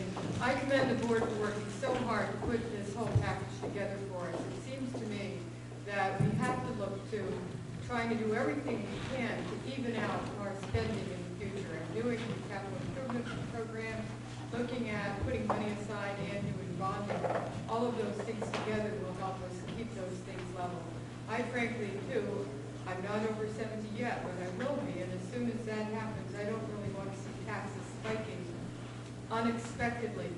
All of us can know that we may face an unexpected emergency, but I think our current board has done all they can to try to make sure that we don't have unexpected emergencies by trying to look at everything that we have for infrastructure in the town and trying to figure out how we can deal with it as issues come up in the future.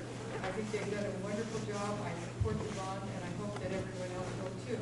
Plus, I hope that you will support the bond for fire engine. Thank you.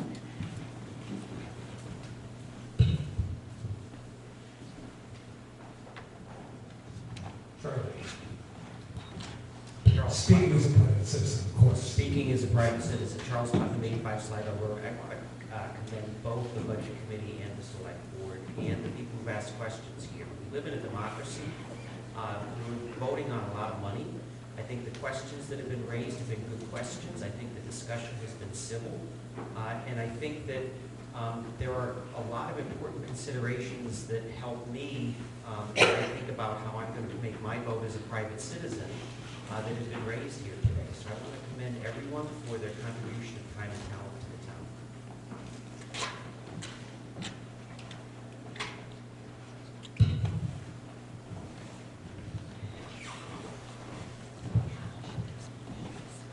Jan Sanger, Water Street. I have two questions. One of them is, the way that we were talking about the bond, it sounds like we don't have a specific bond in place, specific amount of money. I mean, you're talking about $100,000, $1 million, but you don't have an interest rate or anything. When we go to vote on this bond, will that be all in place? How many years, how much interest, all of that, will that be in place before we vote on a bond?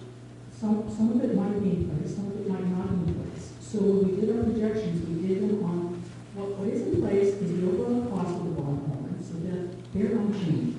$450,000 for the fire truck and fire truck, and we have 3 quotes that are all within that. The possibility of the $100,000 plus grant, that should be done by that time.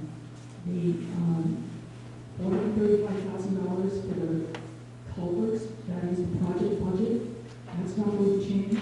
We have $50,000 at least for a culvert fund that we can apply to that, this beyond what we have to borrow.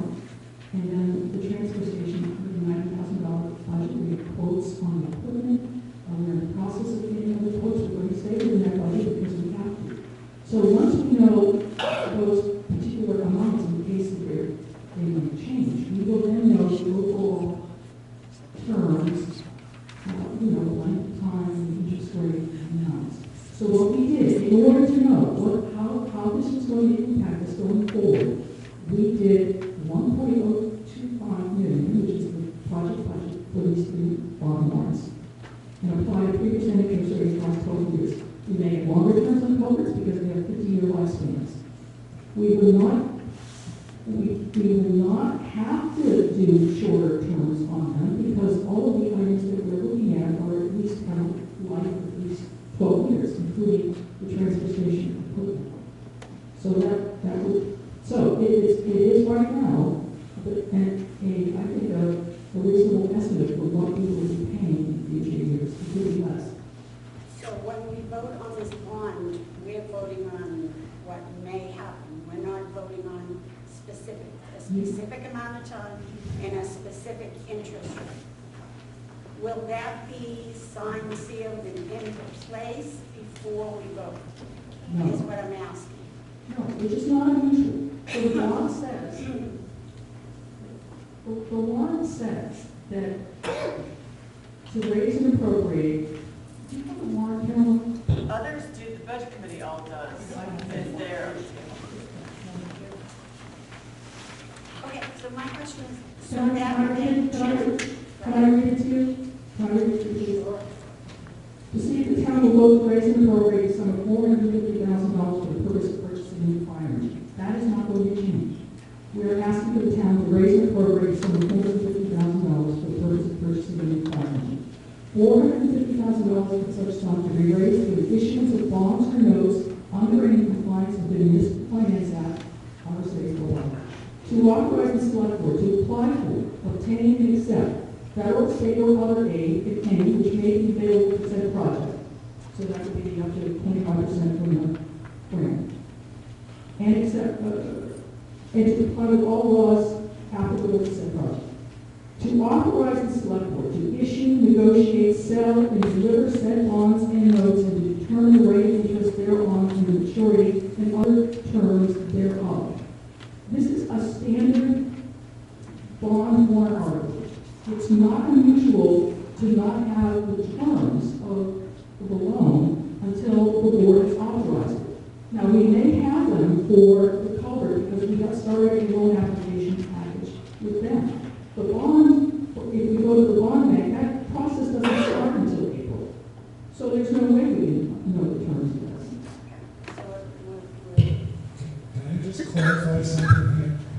I think there what you're saying is, you understand the dollar value of the borrowings, but you're looking for the term and the interest rate, which is not established yet. Right, Is that correct? which will affect their taxes for the next 10 years. She's not arguing the dollar I'm not. principle. The She's dollar saying amount, is, I'm just do you have the term and the interest rates? What we did for projection purposes, because you have to have an idea of what you're presenting. And the board needed to know, is this crazy? Can we afford it? What is it look like in the outgoing years? So we modeled something.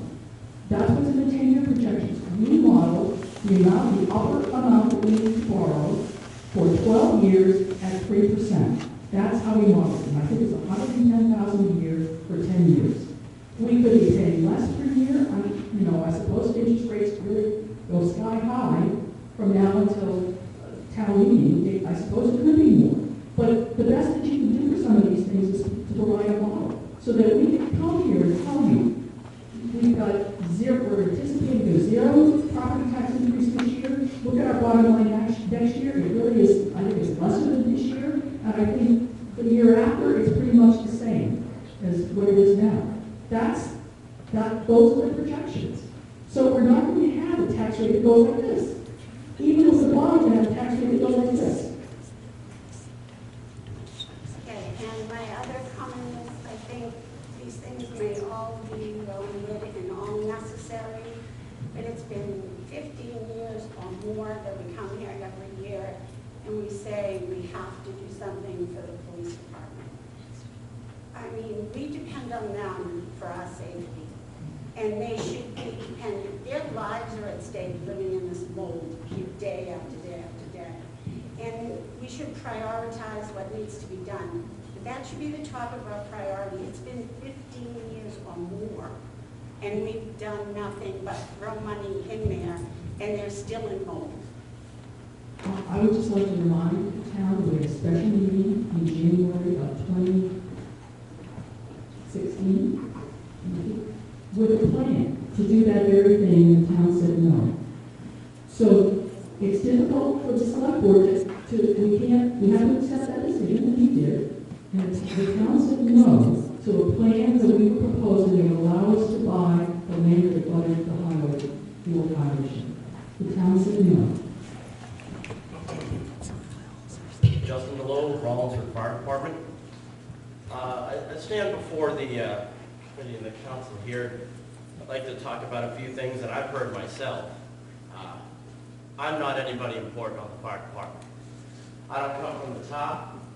I don't represent anybody from below me. I'm not in charge of anyone, by any means. What I can tell you is that we don't have a lot of business and industry in this town. But we have the Wishmaker Stables. We have the mills. We have Genco. And we have those big businesses, right? And we can all agree that they bring revenue into this town. We are a small community. And we have numerous other small businesses and other large businesses that may or may not come in or that already are established in this town. I think we can all agree in that. But one thing that we all can also say is that a lot of those businesses, including the ones that I named in the beginning, have all had fires, to which the department that I am on, when I stand at the other end of a hose, that I depend on the equipment at the other end where those two people stand, one of which is making the calls at the overall picture, the other of which is pumping and driving the truck. And my life, my security, your homes, your family members, your livelihoods, the money that comes into this town, the money you invested into a life, the money you invested into a property, the money that comes in from those businesses have in one way or another been impacted positively by this fire department. I've stood right here for 3 years and taught the children of this town how to get out of a building when it's on fire. I know, because I've been here.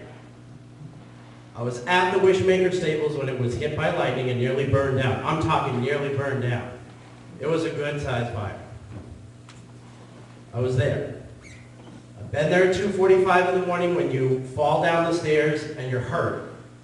I've been there in the other towns when people reach out and they ask for help. One of the bigger things that we need to remember with this truck is that if for some reason the mills go up or something happens here, we're a small town, we have 2 engines. We really should have 3, but we have 2, and we do very good with it. If we're going to ask for help, and a lot of people say, well, we can ask other communities for help. That's great. Yes, we can. We can ask other communities for help. But the stipend is that if you cannot give, you cannot receive. So if we go down to 1 engine because the other engine cannot make it, or for some reason, let's say we're in Somersworth. They recently had a pretty good fire. Our engine 1 is in Somersworth fighting a fire over there. We have volunteers that are out of the town. Somebody else's home here catches fire. There is a house full of CO, and you feel really tired, and you and your family are not sure what's going on. And you call, it's not the pizza man, it's not Comcast, it's not your buddy Fred, it's us.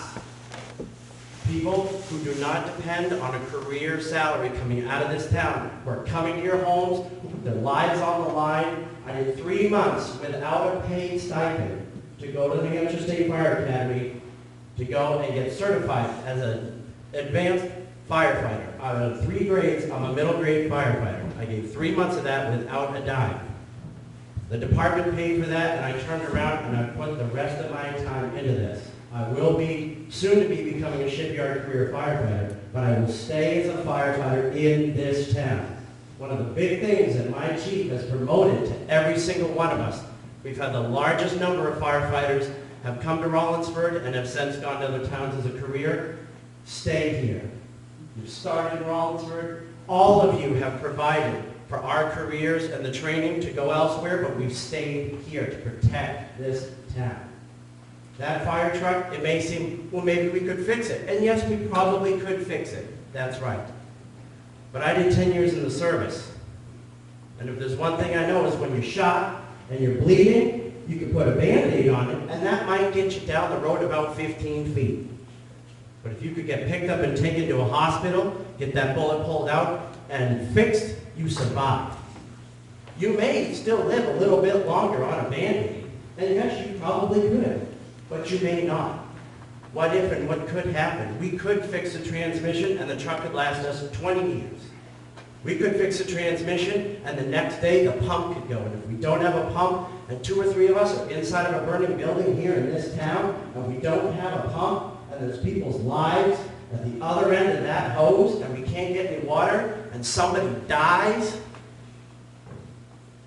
one of your children, one of your family members cannot be pulled out because we don't have the required equipment to be able to get in and make that safe.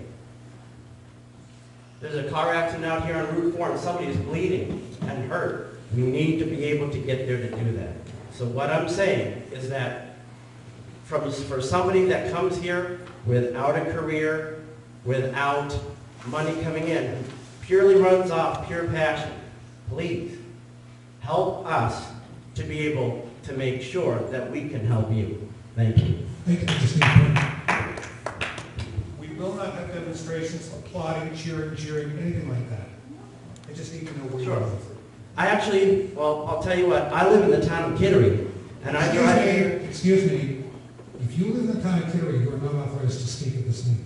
Well, sir, I do fight fires for your property and every other person's property in this town. I drive here every single time, You sir. have to step away from the mic. All right, well, I drive to your community. You have to and fight step for away fires from the and mic. emergencies every day. And we thank you. Thank you.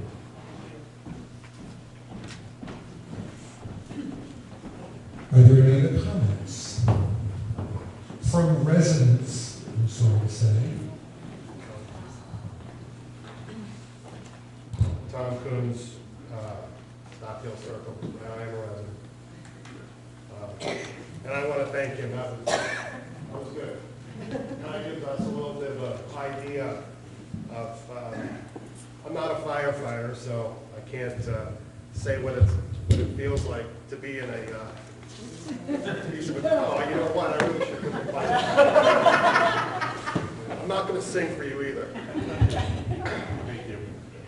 Yeah. Oh, maybe you could do That's this. all right. Can you guys hear me now? Yes. Sorry. No, I got it.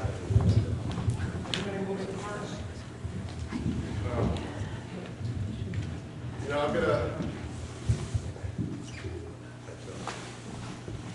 All right now? Yeah, okay. First thing, I was at that meeting regarding the, as I said before, about the bond. And the discussion about the transmission, from what I heard, they had to make the part to fix that transmission because I guess basically that equipment's obsolete. So there was some comment that, and I don't recall who said it, that stuff just isn't getting fixed, things aren't getting repaired. And from what I've heard, and I've been to these meetings for a few years now, that couldn't be any further from the truth. You know, the funny thing is we're all going to have a good case of deja vu. Because next year we're going to be having the same conversation about equipment, about projects that need to be done. And the only thing that's going to be very different is that the price tag is going to be higher. So anybody here who thinks that this is going to be a $450,000 truck next year or the year after, they may be sadly mistaken. That gentleman who spoke just a few minutes ago about working on the fire department, again, I'm not a firefighter, but if a fire chief or a fireman tells me that a truck is not functioning, that the pump on a truck is not functioning, you know, who am I to tell them that they're not correct? This is part of the dilemma we have in this town. We ask people to sign up for boards, to run for positions, to do certain jobs in town, and then when they ask us for something, we don't believe them.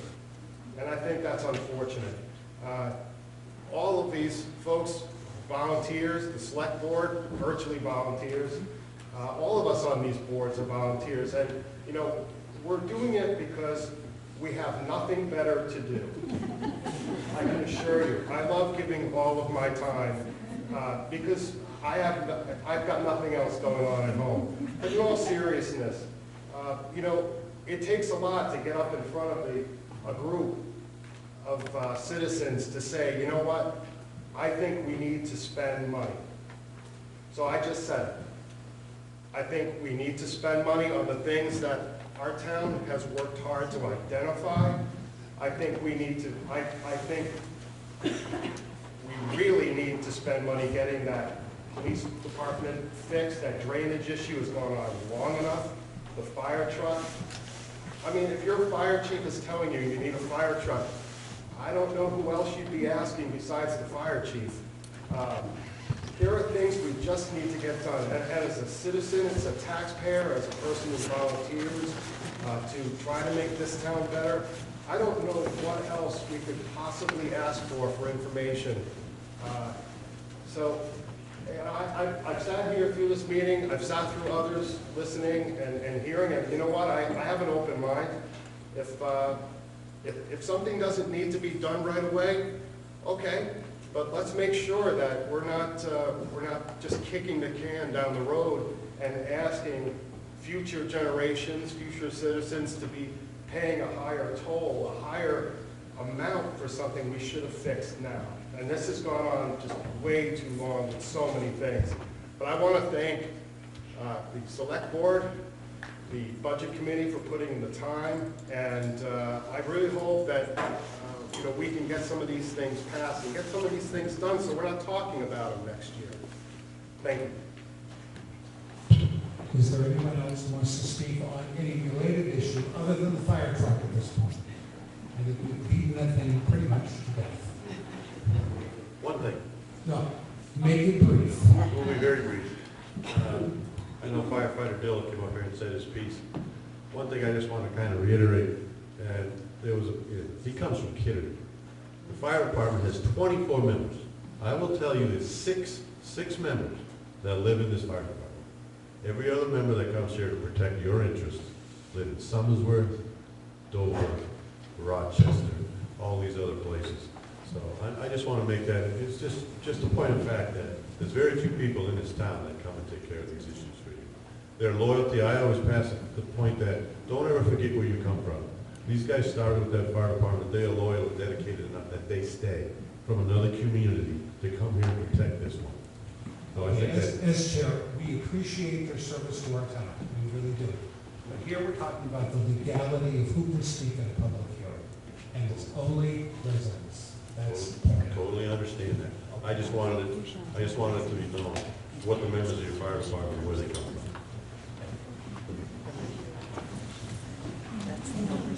Is it about the time? No.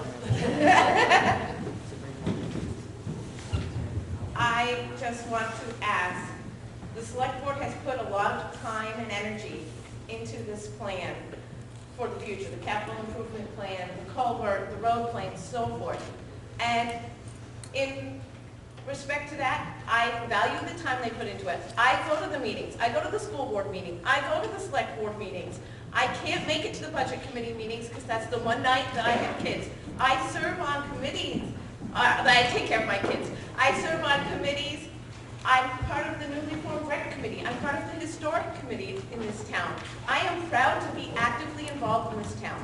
I respect everybody else in this room who is actively involved in this town. But if you need to know more, become involved like some of these other people. And I have a question for the select board. Is the time that they put into these plans going to be equated with the time that they put into looking at a new plan for the police department?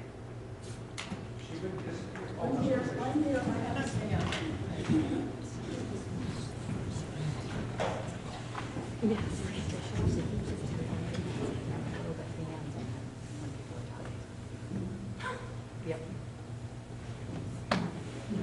All right, so we want to find.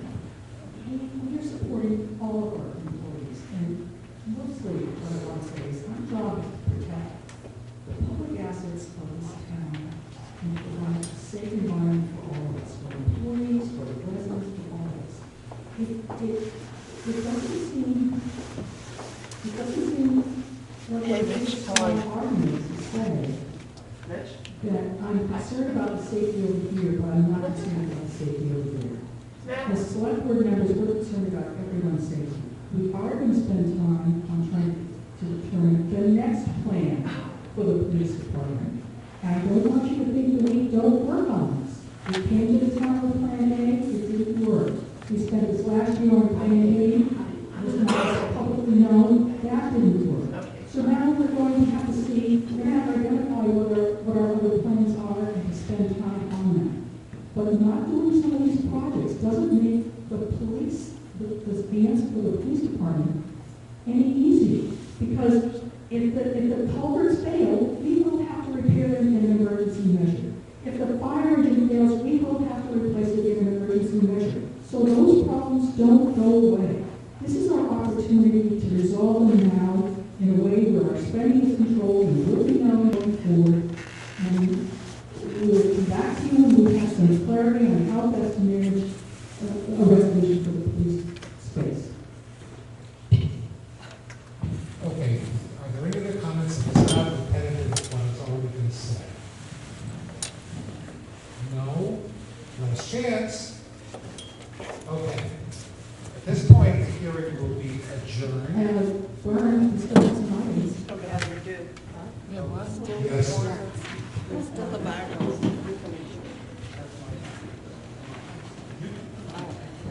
Yeah.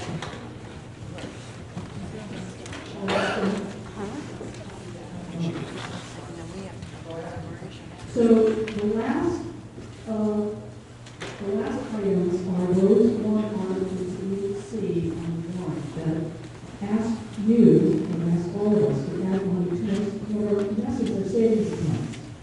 So first we looked at the operating budget, then we looked at the capital items, some of them as bond warrants, others again as cost that we just pay out this coming year to buy those items, either with money right now or additional money. Now we're going to talk about the part of reducing savings. So the first one of these is we're asking the town for $190,000 to put in the capital improvement reserve fund.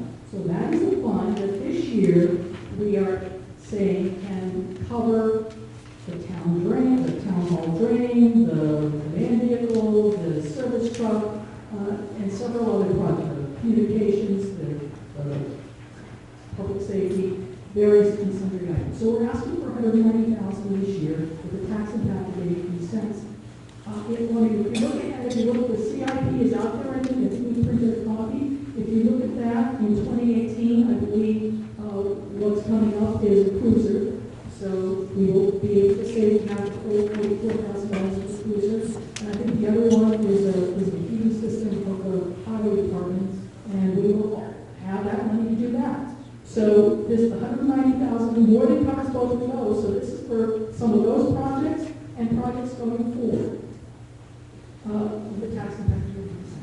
The other one is the town revaluation reserve fund. So yeah, it's a savings account. This is our last ask for this savings account. We're also going to spend it the same year because we have agency and can spend funds. So it's the fourth year for the town reval process, and we will be doing the town evaluation. So we will be spending that out this year as well. The third one is the Conservation Land Trust. So we're asking to put money in a Conservation Land Trust, another savings account, but this doesn't have a tax impact because this one will come from, this is the one that comes from change, land use change tax fund, which does have $10,000 in it, so it has zero tax impact. And I just wanted to say we have documents out back, all the things that we talked about or mentioned, or we have documents on the website. If you don't get a copy today, or would like a copy, just call Town Hall. We'll send you one, or you can combine and pick one up. And just in summary, and to conclude, from the entire appropriation that we are asking for this year, they represent increased revenue, a growing assessed valuation, and that's before revaluation, which changes how the distribution happens, but it doesn't change the size of the line, and that's growing, the assessed valuation is growing. The estimated tax impact of our operating budget, the capital items that we talked about, and those reserve savings funds, the 0 to 4 cents increase over 2016, or resulted in a municipal tax rate of approximately $3.77. That is way less than 25% of the entire tax rate program that we are asked to support. And going forward, looking at the 10-year projections, we are not anticipating that amount to increase in any substantial way. Now, your part of it is going to change. That's the reval. We don't know what that's going to look like. So your part of it will change. Some of your parts may go up. Some of your parts may go down. But the amount that we are planning for the pieces that comes from the municipal tax rate, we anticipate to be stable in 2017, stable in 2018, and I think reasonably stable in 2018. And we have time from now until 2019 to move those big pieces around to make sure that our tax rate continues on an even keel, which is the best that we can possibly do for all of us. Thank you. I really appreciate your time. I appreciate the Budget Committee's time and all of your time. Thank you, thank you, thank you. I think I'm done. Well, maybe not. Article 19 and 20, you don't believe belong before the Budget Committee? The $5 thing. Oh, okay. So, yes, that's correct. The fees are not part of the Budget Committee. No, there's no appropriate money. The motor vehicle fee? Yes. That's, I checked with the DRA, I checked with the Municipal Association. That doesn't come under the purview of the Budget Committee. Now, Article 20, thank you for reminding me, though. Article 20 is likely going to change. That is, so there's a public hearing on this crazy $5 fee that, you know, we're proposing to the town. We don't have to do it today, but there's a public hearing Monday night. If the weather is awful, we'll have to repost it and it'll have to be at the time. But what's associated with that fee is the money is going to the special reserve fund. And if there were no appropriation for that reserve fund, it wouldn't have to be approved by the budget committee either, just by the town. However, it looks like the DRA is going to insist that we put something in there, so we would put $1 in the reserve fund. So because there would be, so that will likely change in the draft warrant. So that appropriation fund will actually say, and please we'll put $1 in it. And because of that, the budget committee will have to recommend or not recommend it. The fee is not going to approve the budget committee.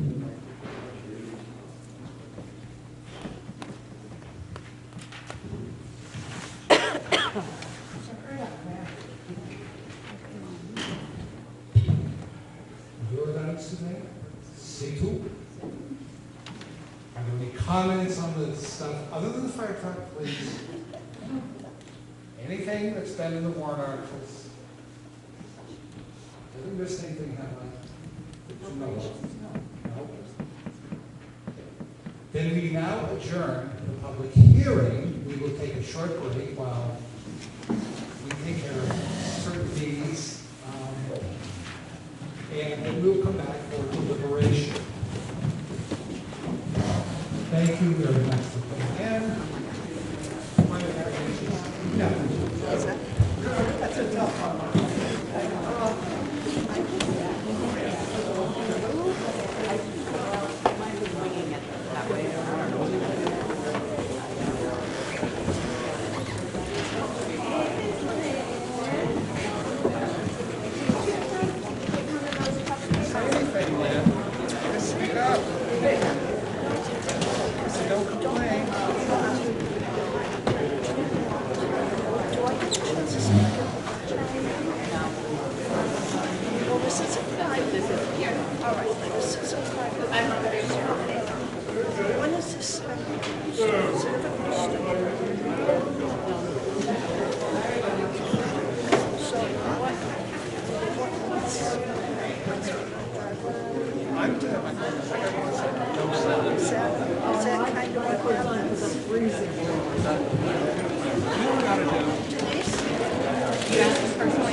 Now,